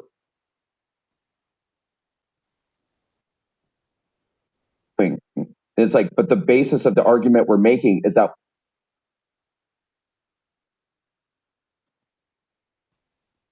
throughout the years that I've met Scott through Act for America, the people that I know that have interacted with him, the majority of the things that I hear are overwhelmingly positive. I mean, quite frankly, I really think we're splitting hairs here. It's like splitting hairs. I really do. I mean, that's fine. But I like, this is like the worst time for us to try and start to divide each other. No, it absolutely is. The worst time. 100% the worst time would be a presidential general election here shortly before the election. This is we're not even in a midterm election year. So if we're not allowed to have this conversation in the year after, the months after we're victorious in a presidential election year, and then leading up to a midterm election year, then there's literally no good time. What you're saying is that we're never ever allowed to ask these questions. And sorry, homie, don't play that. I never said that. And that, I mean, with all due respect, what I said in the beginning is that what people are saying on both sides have validity, and he should come out and he should say something. And this whole early voting thing, guys, like, look, you can put water on a fire for so long, and then that fire doesn't work anymore. And then you have to fight fire with fire. I mean, I hear all the analytic things. I hear how things can get twisted and manipulated and, stolen and this, that, and the other thing. And I hear this establishment thing being thrown around, all that kind of stuff. We have to play to win.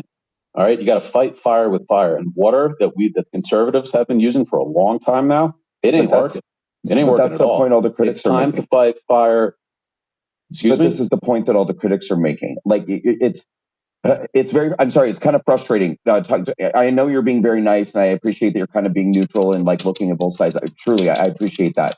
But part of the frustration I'm having with the defenders are that there's kind of like this attitude like, well, we all got to get along here and just overlook stuff and it's like, no, I'm sorry, because the whole reason why those of us are here bringing this stuff up and complaining is because there are very consequential, detrimental impacts happening from this kind of behavior that you're kind of just excuse. Oh, if he did pad the numbers, who cares? What's the big deal? Well, it is a big deal. There's like we've literally. How did it hurt you? Did it hurt you? Like, honestly, and I'm not trying to. You're not being a dick. Like with him possibly padding the numbers.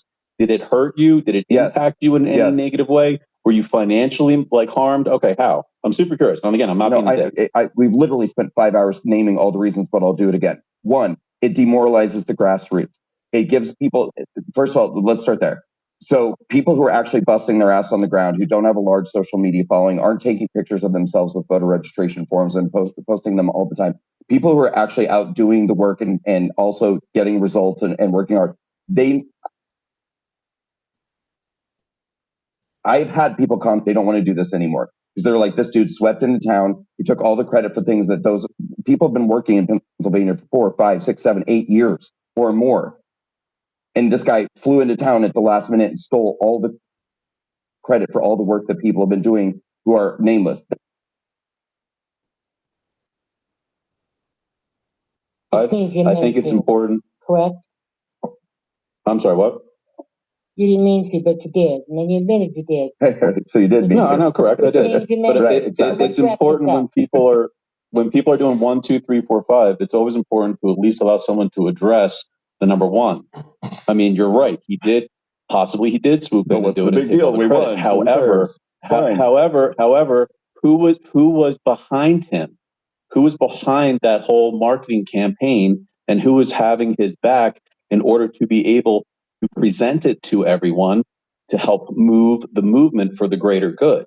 I mean, there's validity to what you're saying. I'm not saying that there is, but there's also a bigger picture. More too. So another consequence is that when you start making large proclamation about how you have flipped a state and turned it red, you are basically signaling to a group of people, and I know from firsthand experience for the last 7 years, it is very, very, very difficult to get conservatives to get involved, to take action, to even go out and vote on off election years and a number of other things. But when you have told people, hey, I flipped this thing red, don't worry. And guess what? Now I'm coming to Wisconsin to replicate what I just did in Pennsylvania. I'm going to make Wisconsin red. I'm going to make New Jersey red. The people in New Jersey, not all people, I don't want people coming up, but like there are people in New Jersey who have lost their mind, who literally like, oh my God, thank God, Scott Presler's coming to our state to do what he did in Pennsylvania. So do we have a right to ask, well, what did Scott Presler do in Pennsylvania? Do we have a right to ask that question? Because people all over the country believe he's going to come and do what he did in their state. But guess what? When Donald Trump isn't on the ticket, he's not getting results. The state that he just flipped red, Pennsylvania, just lost a Senate seat that Republicans have held for 136 years. But I'm confused because I thought Scott Presler flipped the state red. Scott Presler went to Wisconsin, told everyone he was going to do in Wisconsin what he did in Pennsylvania. And then we lost the Supreme Court election. He blamed everyone else. It was everyone else's fault. Brandon, can I give a little bit of context? Historically speaking, though, don't conservatives lose the seats after a Republican president gets after elected? 136 years? If the tactics are so great, please go to California and flip California so we never lose another election. Yeah, exactly. Why isn't he going to Virginia? This year, there's 2 key governor's races. They're very important, New Jersey and Virginia. He's completely ignoring Virginia. Why doesn't he go wave his wand in Virginia?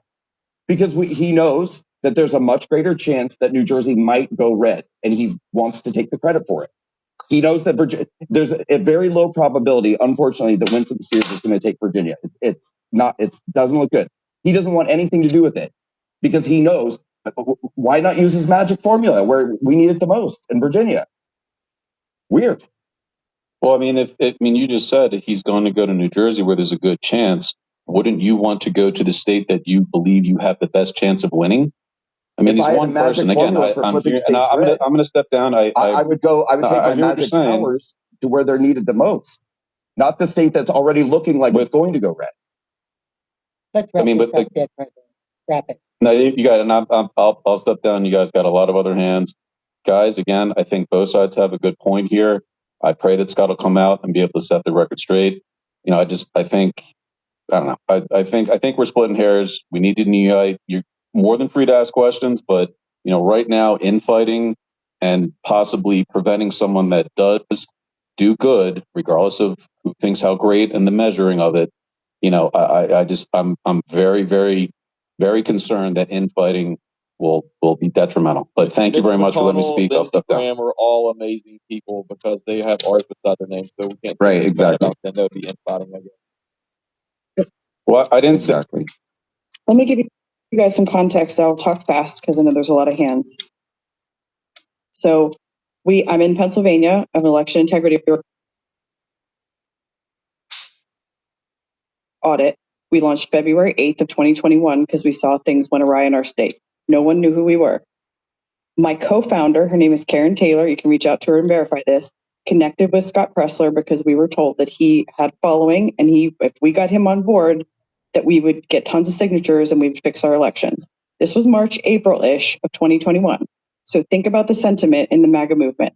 Everybody was shell-shocked. Nobody believed 2020 was actually a legitimate election, and everyone couldn't believe that Biden was an illegitimate president. He told my co-founder, and at the time I thought nothing of this, but he told her, Nope, not interested in looking back. Don't want to sign your petition. Not going to help you. He was nice about it, I think. I don't think he was a jerk, but he didn't support us. He said, I'm registering voters. I'm moving on and I'm moving forward. And at the time, we thought nothing of it.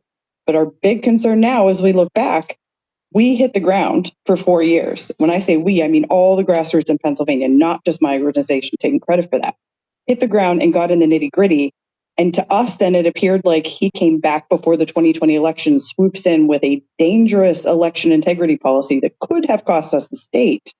And so now I look back and I'm questioning, is this guy really in this for the cause, or does he just want to make money and a name for himself? So that's the concern. It's not infighting. We're very concerned. And the fact that he blocks all of us and won't have this conversation or show us his numbers adds to that. So I hope that gives clarity. Thank you, Tony. And that's part of the point I was trying to make too. It's some of these people who are being defensive, they're coming at the argument with a false premise. You know, if you're saying to me in fighting, that has the word in it, I'm not convinced that we're in. That's the problem. Like, I'm trying to determine if, you know, oh, we're all on the same team. Are we? Because this person was not on my team when I got dragged through hell for 4.5 years. And no, like, for all the people out there who are like, oh, get over it, like, stop being butthurt. I'm not butthurt. I mean, honestly, at this point, I really don't care. But the point is, like, when you see that, when you witness that firsthand, and not once, not twice, dozens of times over 4.5 years, you start asking questions like, are we actually on the same team? Or does this person have a different agenda? And I'm not like putting on a tinfoil hat and believing that, you know, oh, he's a Democrat Party operative. Nothing like that. But I'm like, you know, he didn't endorse Donald Trump until Donald Trump won the primary. He was aligning himself with the DeSantis people, 100%. And it did kind of seem like he was preparing for that to be the way that things went. But then Trump wins the primary, and now he's all of a sudden super MAGA again. And I'm not saying that he is or isn't. I don't know. But I'm saying the loyalty seems pretty damn thin. And it makes me start asking questions like, is he recognizing that there's opportunity to get a lot of attention and accolades and fame, and yes, possibly money, which again, I don't give two shits about if he raises money or not. I don't care. But I do question his motivation. And I think it's logical for me to do so because I have watched him not be a loyal person repeatedly. I've watched him not be a teammate or somebody who's in with me and a lot of other people. So I think it's reasonable to ask these questions, and I don't think it's fair to come at it with the perspective of we're on the same team or it's infighting. No, I'm trying to determine if we are on the same team. And I have plenty of evidence to think we're not. And I would just ask the listeners to think about where you were in March and April of 2021. Did you think the election was legit? Because he just wasped it away like it was no big deal. So just take that in consideration. After leading Stop the Steal, leading Stop the Steal when it was, you know, a popular thing to do at the time. And then as soon as it was over, like, oh, no, there's no fraud. Moving on. Yep, that's pretty much what he said. Sorry, Shel. Back to you.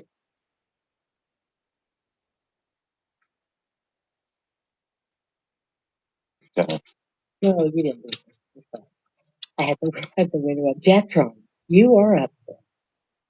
Hi, Brandon. I'm first. I want to thank you for having me up here.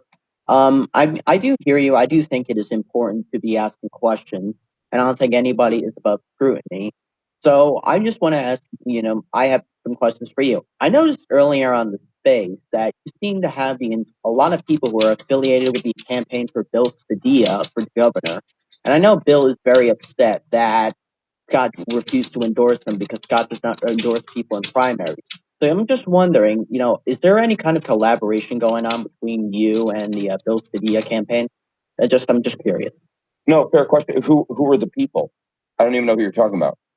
Well, I'm saying that you had a lot of people who are on the space, like you said, like there's this guy George Nader who asked is his profile background on Bill Padilla for governor. So I'm just wondering, is this space being held on behalf of a political candidate? 100% not. And I am not aware of anybody in this space who is campaigning for Bill Padilla. But I can tell you with 100% certainty, there is no connection whatsoever. Absolutely not. I put this video out today, which I shot it and I edited it for a couple. I've been very busy. I was in California for 9 days doing a string of events. I got back. I put the final touches on this video. I called my friend Derek and I said, "Would you help me co-host Space tonight?" He said, "Yes, I'll help you." Literally, the space wasn't even an idea. He was home late from one of his kids' sports games. We threw it together very last minute. I have no knowledge of who was coming in or out of space. None. All right. Well, it just seemed, strange because you had a lot of people up from the campaign. And if you want, I can tell you who they are if Sure. that's what you want me to do. So yeah, what? Jack, Jack, can I ask you a question? Are you in New Jersey as well? No, I'm in Florida. Okay, I was just curious. I was going to say, I mean, I don't know anything about that race. Who's in it? I was just going to ask if you were supporting another candidate, then you're up here too. So I mean, that's the reason I was going to ask. I don't even know who's running in New Jersey, to be honest with you. No. All I know about that race right now is Padilla and then some guy named Jack. That's really what I know. But I just thought it was just interesting that you seem to have a lot of people up here who are a part of that campaign. Like you had, like I said, you had Jim Nader, you had Defender of the Republic, you also had, I think Mike Flynn Jr. was on the space earlier. And I know that General Flynn is hosting an event with a fundraiser for Bill Padilla that Scott Presler was supposed to go to, but he backed out of it. So and I know, and from what I'm hearing, he was very upset about it. So I'm just wondering if perhaps they reached out to you asking you to do this. Not saying that you. No. All right. Unequivocally, the answer is no. All right. Well, I appreciate you telling me that. I'll step down now to make space. Yeah. No. Absolutely no. In no way, shape, or form. It wasn't that well organized. It was a last minute decision to do the space.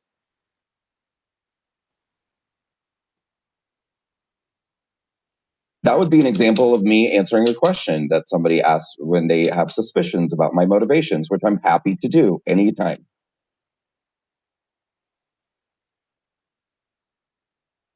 You ready for the next one? Jim Pop. Yes, ma'am.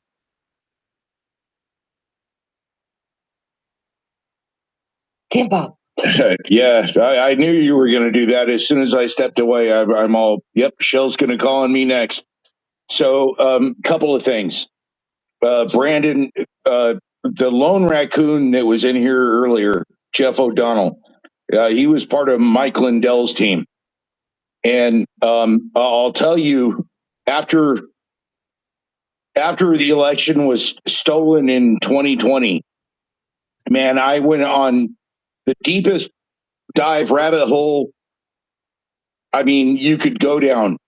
And Jeff O'Donnell, the guy, he was in this space earlier, the lone raccoon. He made everything make sense, man. And let me boil it down. My biggest suspicion with Scott Presler was the early vote action. I had major issues with that.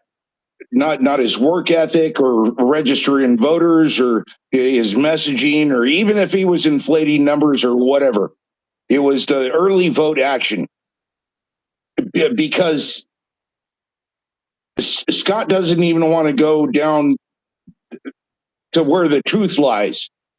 Yeah, here on the left coast, Brandon, like here in the state of Oregon and California, Washington, a number of other states, we do not even control our own voter rolls. They're controlled by ERIC. ERIC. It's an acronym. It stands for the Electronic Registration Information Center. And it was put together by George Soros and a number of other people. And so here in the state of Oregon, California, Washington, we do not control our voter rolls. It's a private NGO that is funded formerly through USAID and from George Soros and a number of. Well, we have not had a legitimate election on the left coast in decades. And so one of the ways Eric controls, because here on the left coast, they actually have lifetime access to our elections through voter tabulator machines. It's flipping crazy, man. And the lone raccoon, as well as a number of other people in Mike Lindell's team, they made it very crystal clear, man. Hammer and scorecard is a real thing. Dennis Montgomery is a real dude, and our elections have been stolen for decades. And it's the low propensity voters that Eric uses to sway elections. So anyway, I just had to bring that up, man. That is my only issue with Scott Presler, early vote action, all this stuff. Sad to say it. Thanks, Jim Bob. I feel like Mother has been waiting for a long time, but maybe I've gone out of order. It's MJ. Mother came back. Oh, so let's okay. let MJ go, and then we'll get No problem. Yes, I can hear me. We can. Yes, thank you for the space, Brandon. You've done a fantastic job so far hosting the space. It's been very neutral and I think very fair. I'm not here to bash Scott Presler. I've followed him for years, and I've been, a big supporter of his over the years. Heck, I've, vouched for him to be the next RNC chair. I've never had any personal issues with him, and he's never really been under, my microscope, and that's because there wasn't a reason to. So a few weeks back, everybody remembers the special election in Pennsylvania. This is kind of where he got under my microscope a little bit, and I just want to share a little bit of my concerns. So the election was the special election of Parson and Malone. And one thing I always look for, especially in these races that matter, that mean a lot to both sides, are two things. I pay attention to the vote difference between the two groups at the end of the day, the two parties, and then the starting off vote counts for mail-in ballots. And right off the bat, after that election was announced, that Malone was the winner, the Democrat won, I pointed out two things that I thought were very important because I think everybody on this space can agree that we still have issues with our elections. One being, the machines, and there's some type of manipulation going on. And of course, we all know that mail-in balloting and early voting, they're big issues. So what I saw with that election was Malone won by about 500 votes, and it brought it down to the margin below 1%. So that is a big red flag to me. And, when you get up into the tens of thousands, hundreds of thousands, or, the millions of votes, presidential elections, and you're getting to the point where it's under 1%. And if anybody paid attention to Kerry Lake's, race in 2022, or, Herschel Walker's race, we saw the same exact thing. That all the elections came within 1 percentage point, and that is the hallmark of a algorithm at play, trying to figure out, trying to figure out the voter, and a lot of that has to do with in-person voting the day of the election. So I noticed that, and then I mentioned that, as well as the coincidence that Democrats always start off with a 25 to 30% lead. And sure enough, when the data came out, it showed that Malone was up by 30%.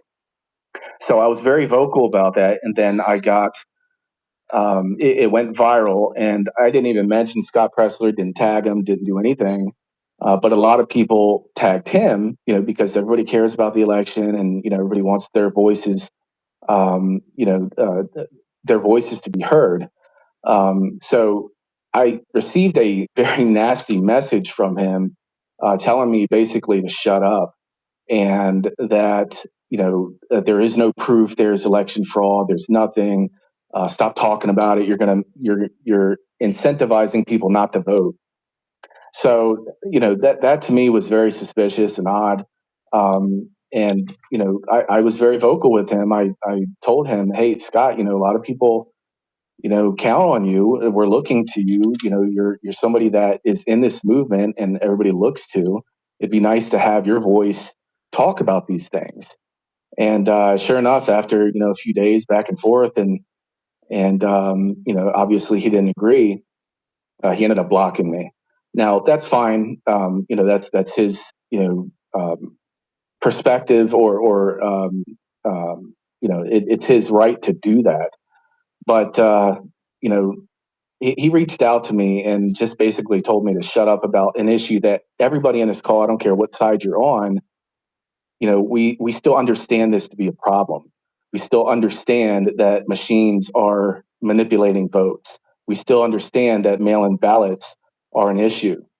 And then sure enough, after a day that he blocked me, excuse me, Liz Harrington, who was Donald Trump's former White House chief correspondent, published something. And I think that Audit the Vote is on here. They can corroborate that.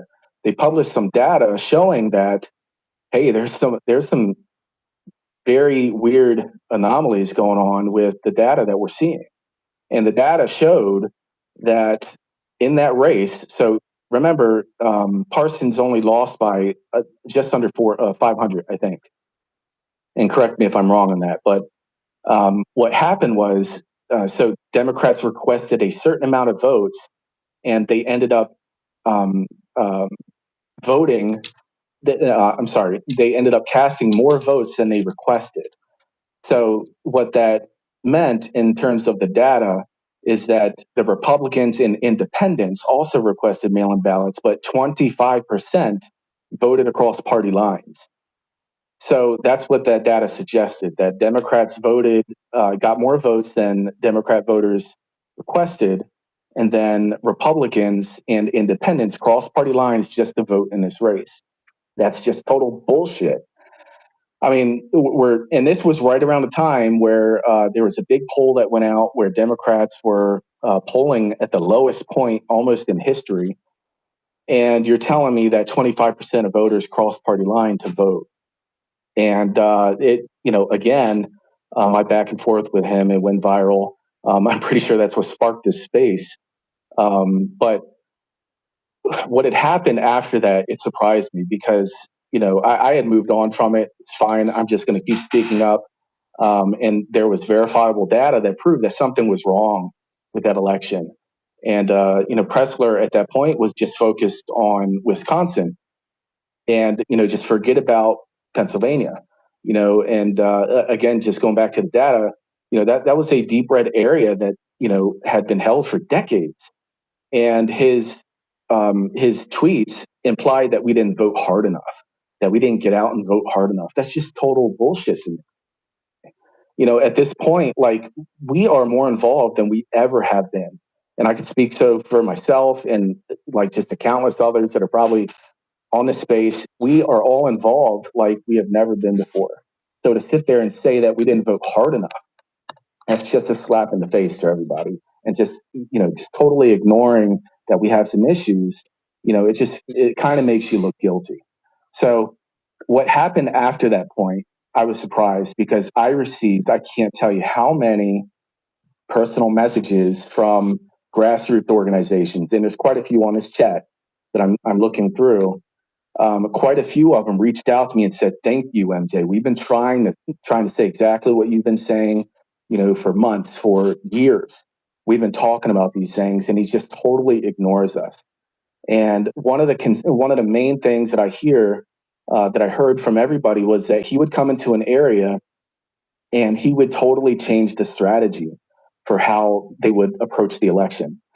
Going from the grassroots strategy to promoting mail-in ballots, trying to get those mail-in ballots out. And the grassroots organizations would tell me that, our strategy was working, but he came in and he's doing it this way and it harmed us. Now, whether or not Scott's strategy is better than the grassroots, I don't know. That's not my area of expertise. But the consensus was across all the grassroots was that he came in and he's promoting mail-in ballots. Now, I'm not a mail-in ballot person. I doubt anybody is on this chat. And then the argument is that, well, we got to play by their rules because these are the rules in place. That's just a total, it's just total bullshit to me. The reason why algorithms and stuff have such a hard time figuring people out is mail-in ballots are counted before a in-person person does when they come to cast their vote. And in regards to the grassroots organizations, I'm more inclined to believe the grassroots organizations that have been doing this for years than somebody coming in and and they too have shared that he comes in and he'll take credit if they win, but if they lose, oh, we didn't vote hard enough, or we didn't, I didn't have any help. So my point here is, I'm not bashing him, but there are significant red flags for me that tell me that something's just not right with the whole situation. I think everybody on here is on this call in good faith, and I think that this isn't infighting. We all have a concern, and we can walk and chew gum at the same time. We can talk about these things because it's an issue. And he's whether or not we like it or not, he's a leader in this movement, and we need him to start speaking up a little bit more about some of the anomalies happening in these elections, because you can register voters as much as you want, you can get out there and get people to vote, get them out to vote, but nothing is gonna it's not going to get fixed until it gets fixed. And we still have a lot of issues with our elections, and sadly it's going to continue that way until there's some type of executive action and we get to one-day voting, paper ballots. And it's just, this is what we're dealing with right now. So again, my argument is, I'm not here to bash Scott Presler, but there are significant concerns that I have. And I think his true battle, what he needs to do is to talk to these grassroots organizations, because obviously they feel like something is not right with when he comes into their state and he makes all these changes and it's steered towards mail-in ballots. So that was my experience with him. It's unfortunate that he blocked me. I was nothing but courteous and kind to him, and just tried to have a discussion with him and asked him to please, don't forget about Pennsylvania. We need you to speak up, because at that point, Parsons had the ability to call for some type of an audit, but to my understanding, he didn't do it, but because he would have had to pay for it out of his own pocket. So it's unfortunate, nothing was done about it. And we just moved on to Wisconsin, where the same exact thing happened. And, the consensus is, or the thought is that we didn't vote hard enough. We didn't get out there and vote. And that's just total BS to me. Thank you, MJ. I really appreciate you sharing your experience. I want to say I'm being inundated by people DMing me and texting me. It's really sad. Actually, a lot of people are afraid to share their own experiences that they've had. And I don't know, I don't really feel right, I guess, about reading these, although part of me wants to. But for those of you DMing me, if you want to take a mic and come up and share some of these stories, you shouldn't have to feel afraid to actually tell the truth about something you experienced, because people are going to harass you or bully you, because I don't know why. It literally makes no sense. Yeah, Shel, what's up? Well, I got to drive to Salt Lake City in the morning, Greg. So I was wondering, how much longer did you want to go? No, this has been an exhausting space. Do we want to just finish the hands we have up and then wrap? I think we just lost Derek too. Yeah, he's going to bed. Okay. He's got to work in 4 hours. All right. So we'll finish the hands we have and then we'll wrap. All right. Mother Trumper. Hi there. Thank you, Brandon. Thank you, Sally. And I would have thanked Derek as well. Brandon, you had said that anyone that came up and took the mic, if they would comment on experience with Scott and then any kind of impression or summary. I really am coming into this space of human curious, and I'm sitting here concerned. I'm just an average person on X. I'm not an influencer. I don't have a sizable account. But what I can say is that I have my X account in terms of Scott experience for many years, but I never used it to tweet until November 4th, 2020, the next day after that election. And I had heard on Tucker and I had heard on other shows that you had to get out and get on the social media landscape and begin to speak truth. And so I did that here. And although I call myself a little fry in the Twitter atmosphere, but what my background is not in voter in terms of political wise. It's not in the voter landscape, but it is in the marketing, messaging, and public relations landscape of politics and media. And so when I started tweeting, I didn't reveal to anyone where I live that I was on X. I didn't reveal that to anybody for 2 years, but quite early on, Scott followed me. I live in a blue dot in a very red part of New York. I am in Rochester, New York, which in a very short amount of time, we have become a replica of the corruption that is in DC. And then we have become a replica of the crime that is notorious in, say, Detroit or Chicago.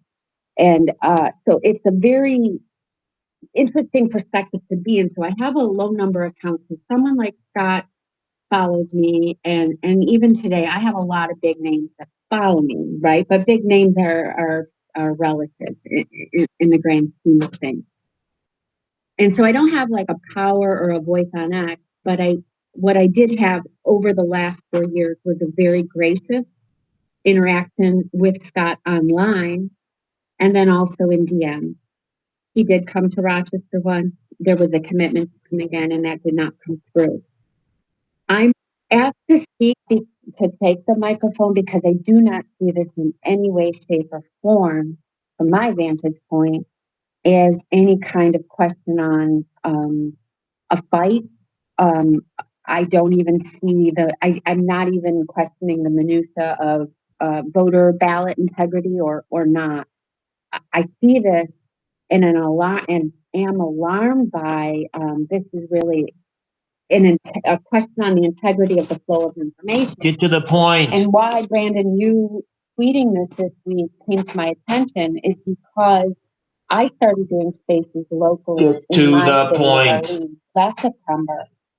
And in this little blue dot, I have the highest amount of followers, more than any media anchor, reporter. Quit talking about yourself.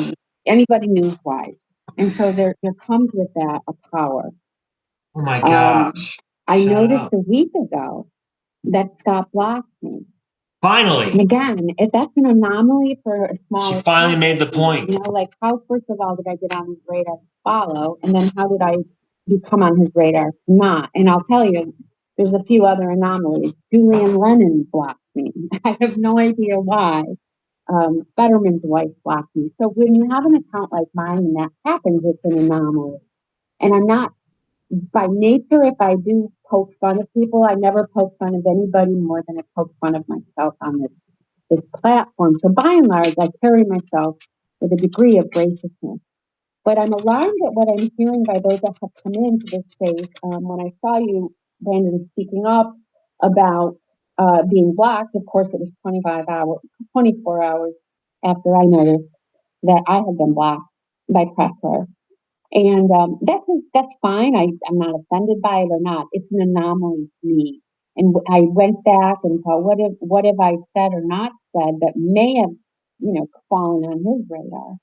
But what I do here locally is I do kick the hornet's nest of the Uniparty that has completely invaded our Board of Elections and completely invaded our Republican Party. And so I've had a lot of prickly kind of things come my way, so I can kind of understand on a small scale what's going on here as I hear counter arguments to why you started this argument, Brandon.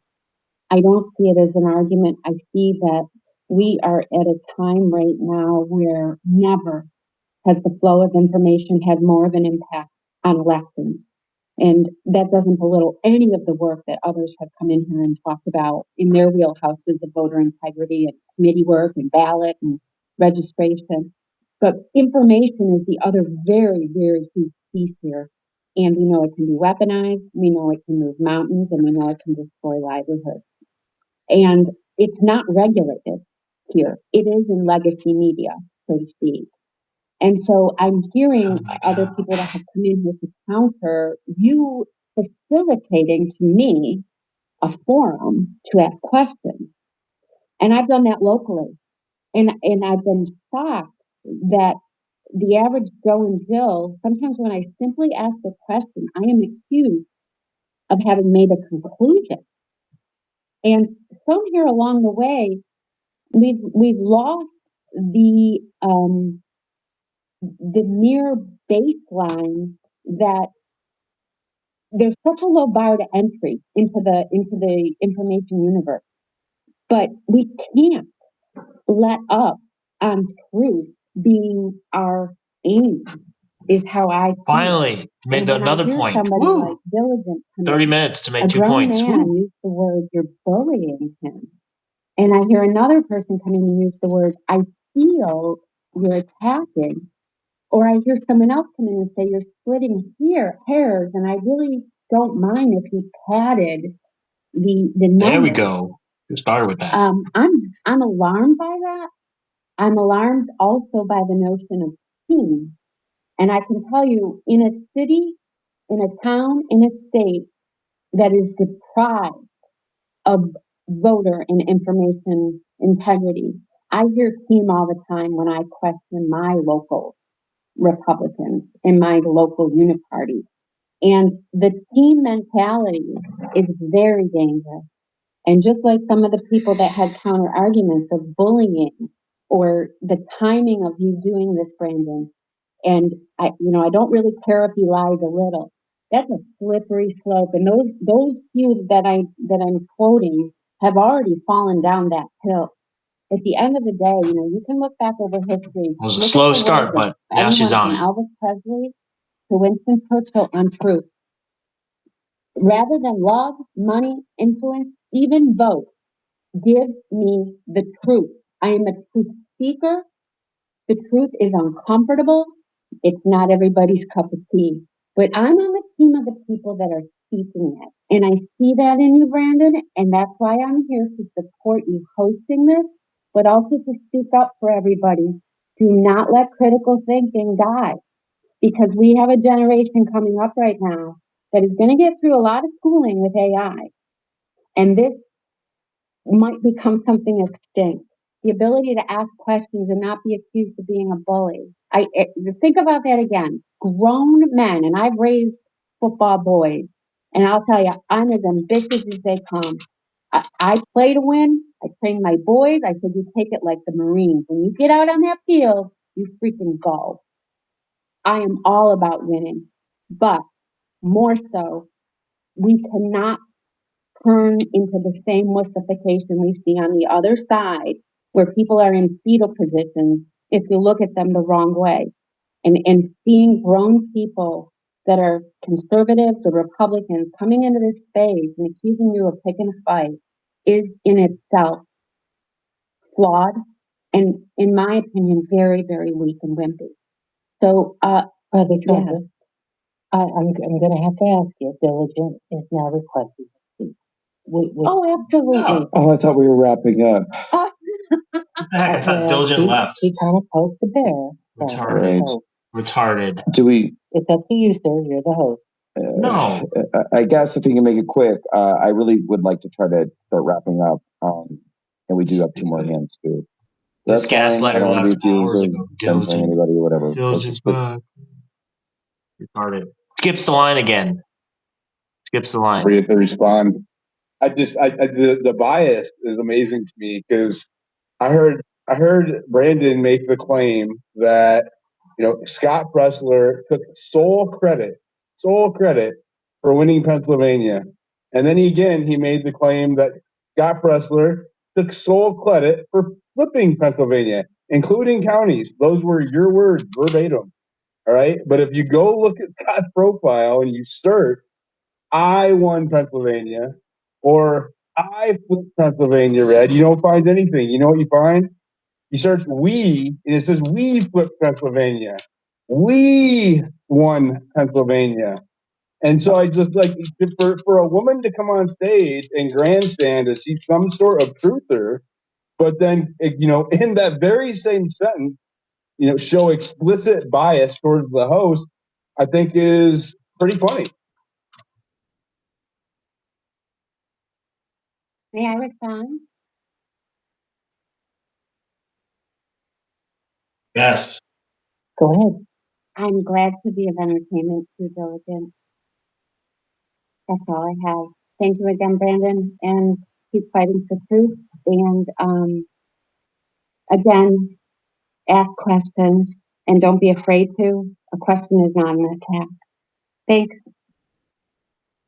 Brandon, were you only asking questions during this space, or were you making claims as well?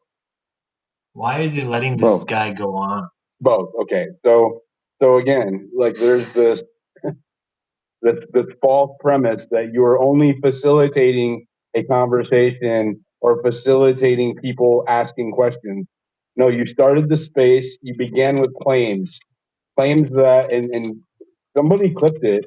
You said that you didn't say Scott Presler got millions of dollars, but you did, right? And then you did. No, I said he raised billions of dollars.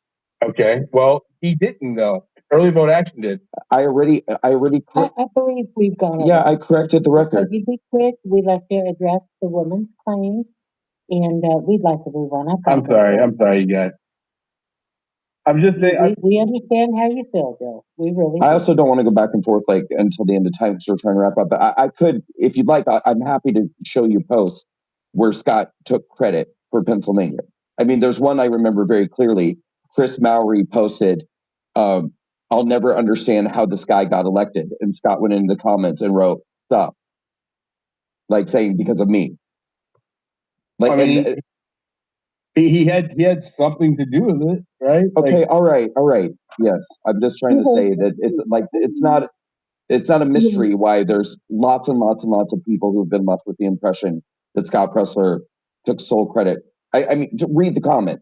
I'm not the only person who. I honestly do believe that he got most of the credit. Like, I'm not arguing that, but I don't think that. And this is what I said in the comments too. Like, there's no question. I don't think it's even a debate on whether or not he got credit for winning Pennsylvania. Period. When a lot of people did work, when I was there, I met people from all types of organizations, including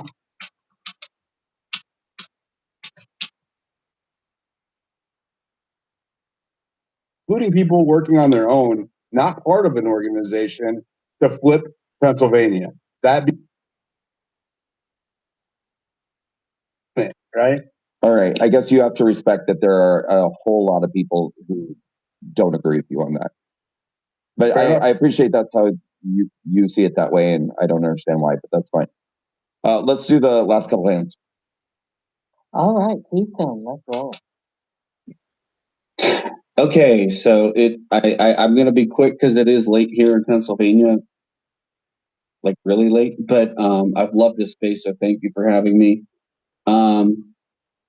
First of all, I want to touch back on something that. Well, first of all, let me just say this.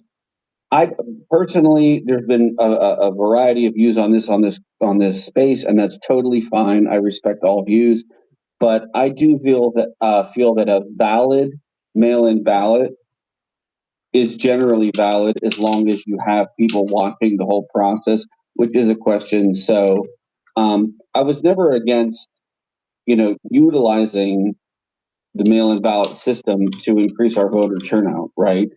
I'm against Act 77, which passed in 2019, which basically gave us the mail-in ballots. I want to go back to one-day voting, which I think pretty much all Republicans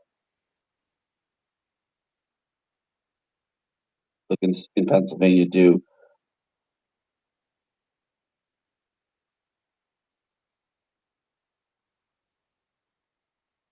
A associate with Scott Presler or how I've seen him evolve over time. That's what I wanted to talk about, in addition to a couple other things really quickly. First of all, I thought, when he first came out many years ago, 4 or 5 years ago, whatever it was, well, I guess 4, really pushing for Pennsylvania to flip red, right? So you have this issue where, like, he moved to the county that I live in, which is Beaver County, and in I guess it was 2022 or 3, whatever year it was, when he moved here, and then he kind of took credit for like flipping the county, but the county was flipping since 2012, right? If you look at the data, it was trending more and more and more red over time. And then he kind of took credit for that because he had a dozen photo ops where he knocked on some door and took a photo with people.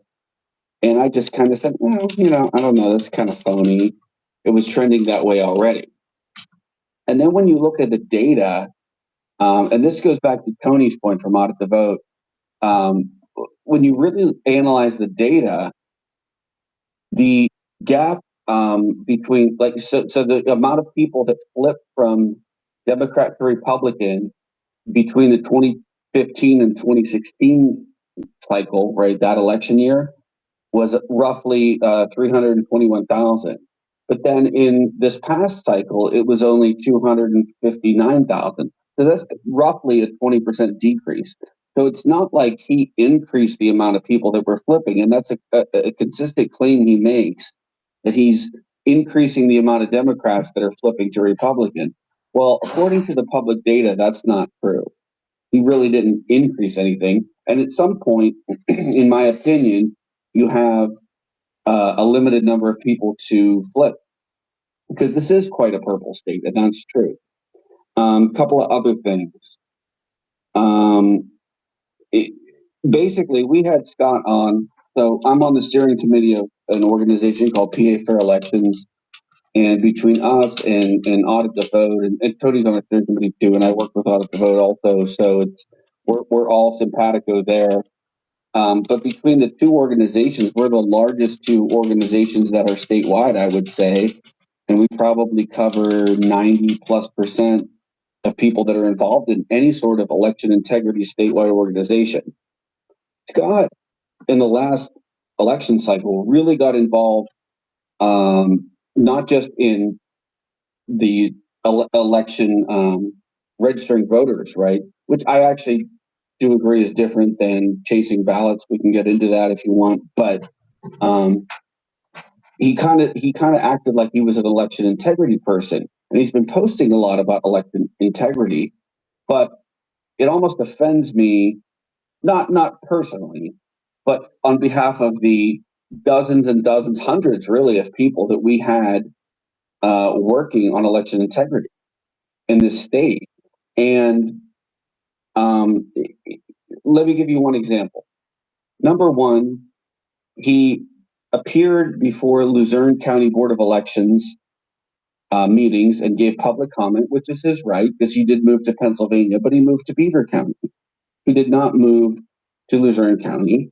And he stood up twice on video, posted it on Facebook and on X and other social media, and said, Scott Presler, Jenkins Township, Luzerne County.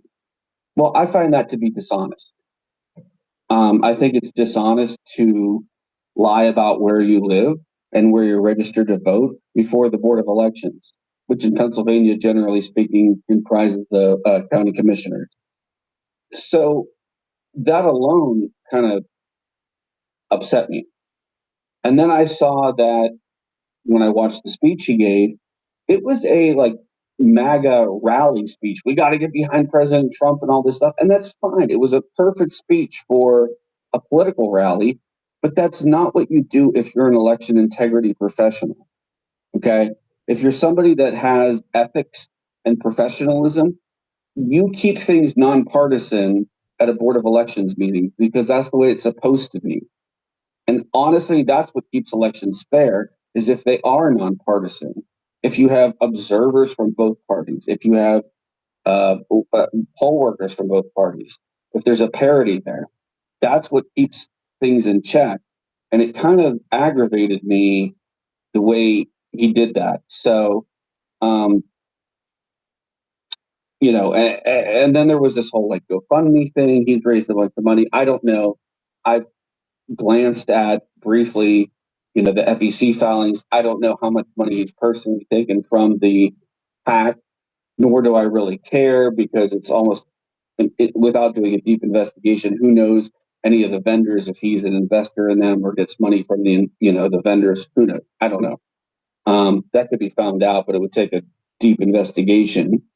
But beyond that, one thing I want to corroborate that Tony said, I believe she said, I heard her say on this space, is that he was aware of the API option, which is you can basically plug in, create an app to register voters and track it.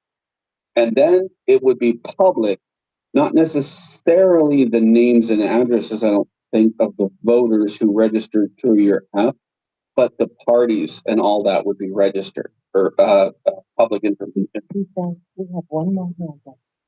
Okay. Yeah, let me wrap up real quick. And the other thing I'm just a little bit frustrated on, Scott, is we have a project going in Pennsylvania right now, which is to elect. I believe we're the only state. I'll take a fact check if there's some other state, but I don't know of any that elect our precinct board of elections. So precinct is like 1,200 voters ish or so. And when we vote on election day, you have a judge of elections and 2 inspectors of elections. They're all up for election this year. And he was asked multiple times by multiple people, and I have screenshots of those texts, that he should be pushing that if he's really interested in election integrity. And apparently he's not, because he's not pushing that at all. Just asking people to run. He's interested in registering voters when there were probably plenty of voters already registered. I think the Cliff Maloney and PA Chase method of getting those low propensity voters to actually vote was more effective, more than likely, than just registering new low propensity voters. And I'll digress there. Thanks for having me. I appreciate it.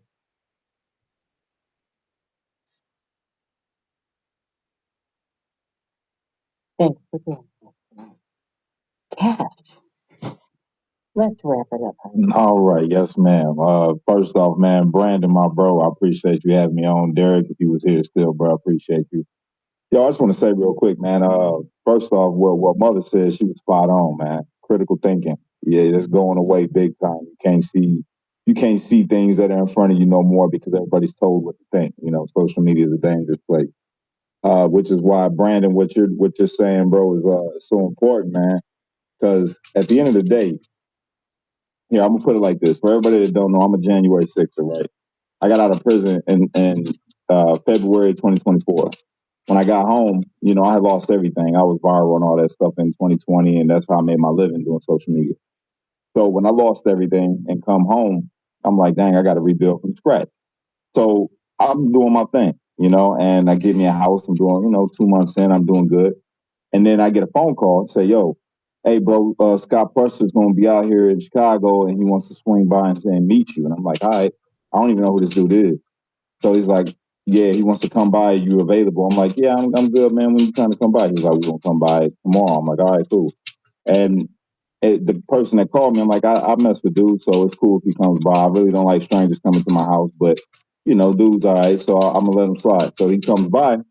So, and he comes in, I'm like, okay, what's going on? He's like, yo, bro, I've seen your stuff from before. I'm a huge fan. And I'm like, all right, cool. What's going on? He's like, bro, we're campaigning for Trump and we're trying to get the early votes and trying to encourage people to early vote. And he said he had the ear of like, I don't know, what's her name? Laura Trump and all this good stuff. I'm like, all right, that's what's up.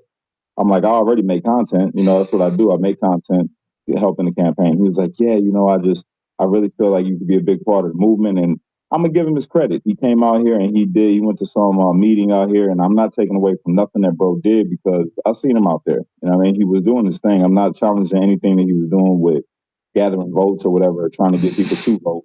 All kudos to him for that. But my gripe with him is a little more, I guess, personal, being somebody that was coming home from prison. And he was like, I see what they did to you, and it was wrong. I want to help you rebuild." And I'm like, "All right, cool, man. That's what's up. Definitely, let's get it." So he ends up leaving. He goes, "I need you just to make a video, a different style video, and just be talking straight to the camera like how you used to, and just say what's on your mind, and encourage people to go vote." So I'm like, "All right, bet." And I did that. And he's like, "And I'm going to share it out, and we're going to rebuild stuff." I'm like, "All right, cool." So I make a video. I'm like, "Yo, here's the video." Sent him the video. And he was like, "Oh, okay, cool. I got you." I'm like, "All right." Nothing, bro. I'm talking about nothing. Everybody took the video except for him. Like everybody else took the video. The video went crazy on X, and it was shared by a whole bunch of different people. That without me knowing, like they just downloaded it and re-uploaded it and did their thing with it. So that's what's up. But yeah, man, I was just shocked. I'm like, "Yo, what's going on?" So then I'm like, whatever. I ain't petty. I ain't gonna trip on it. So later on, after the election happens, this is months later now. The election happens, Trump wins. I'm on live stream, and I got Scott Snyder, so I called him. I'm like, "Yo, I wanted to give him a shout out for the work that he did do, in Pennsylvania." And he answered, and I'm like, "Yo, I'm gonna put you on real quick." And he was like, "Oh, give me a second. I'm gonna call me back at 9." I'm like, "All right, bet." So I call him back at 9, nothing, and it's like, bro, just gave a cold shoulder. So then when I hear your video, and I'm listening to what you're saying. And then all these people start sending me all this different stuff, with the conspiracy stuff about General Flynn and General Flynn babies. And I watched your video piecing all this stuff together, and I'm over here scratching my head like, what is it? Is this something? Is this something more to all of this that's going on than we can see? You know what I'm saying? Is it more like you said? What's the angle behind it? Like why is people coming in here? Like you got a lot of Flynn babies in your space right now. You know what I'm saying?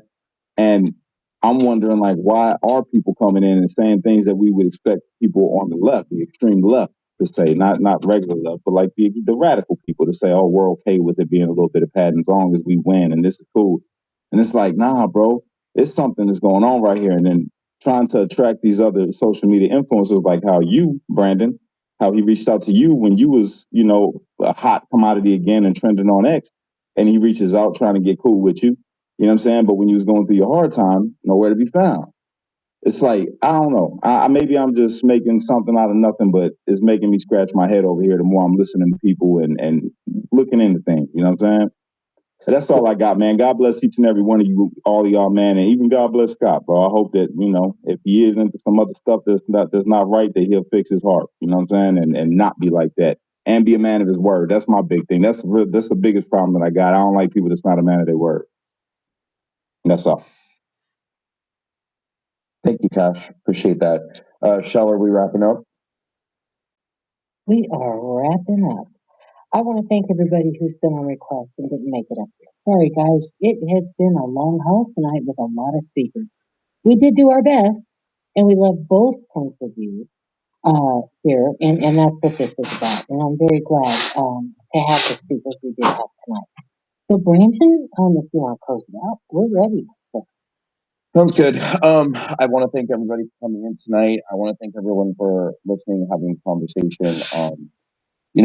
I guess I don't really totally know what to say. I could say that it was very important to me to release this. And by release it, I don't just mean like literally release the video, but I mean release it from inside of me. My whole thing is like now it's out there. I wanted to get these thoughts out of my head and out of my heart and just put them out into the universe. And unless I see further dishonesty or further things that I'm questioning or skeptical about, I'm busy with Walkaway. Tomorrow I'm getting on a plane. I'm going to Wisconsin. I'm doing an event on Tuesday. As soon as I get back, I'm going to New Jersey. We have a bunch of Walkaway events in New Jersey. We're going to be in Virginia.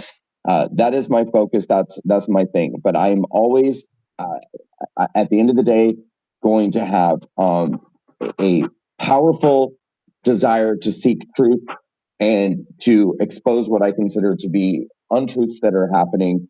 And that's going to happen on both sides of the aisle. And I'm not naive. I'm not stupid. Of course, I knew that when I put this out, I'm going to lose followers. People are going to pick sides. Some people are going to not take my side. I get it. And it is what it is. But I value the truth above all things. I do think that something is wrong. If I'm wrong about it, I hope Scott addresses it. And like I said, if he can bring the receipts to back up the claims that he's made, I will publicly apologize and I'll make a donation to his organization. Happy to do that. I just don't think that's going to happen because I'm very, very confident he has not been honest with any of us. And I think that his motivations for not being honest were not good or pure. But I'll remain open-minded about it. And if he ever decides to address it, and I hope he does, we'll go from there. And if he ever wants to take me up on my offer to have a conversation about it openly, I hope he does. I saw some people in the comments of the video saying, "Oh, this is petty, and you guys should have addressed this privately." I called the video part 1 for that reason. I wanted to explain to you guys my personal experience with his character and the type of person that I believe him now to be.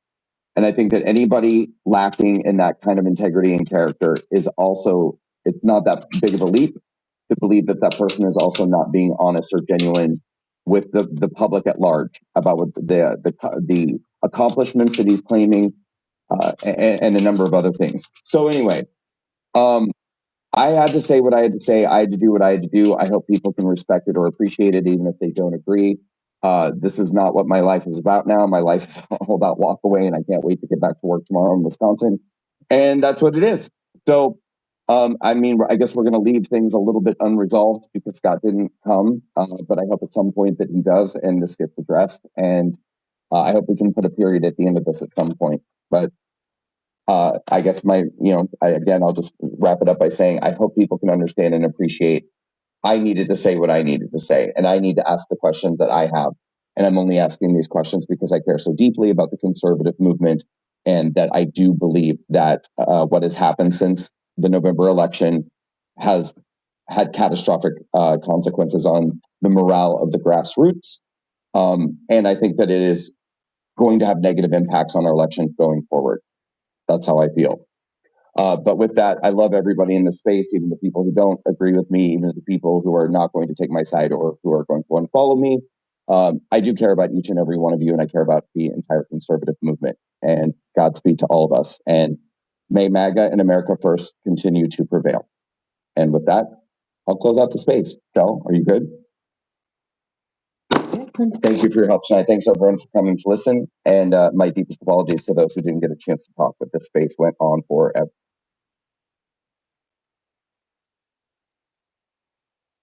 All right, there you have it. Follow me on X at BrianFerence1, BrianFerence.com, MagMindPodcast.com. You heard that Scott Presler was too much of a coward to join the space. He said some of his shows, and they just gaslighted, didn't address any of the questions, didn't address any of the data. RealScottPresler.com. Thank you and God bless.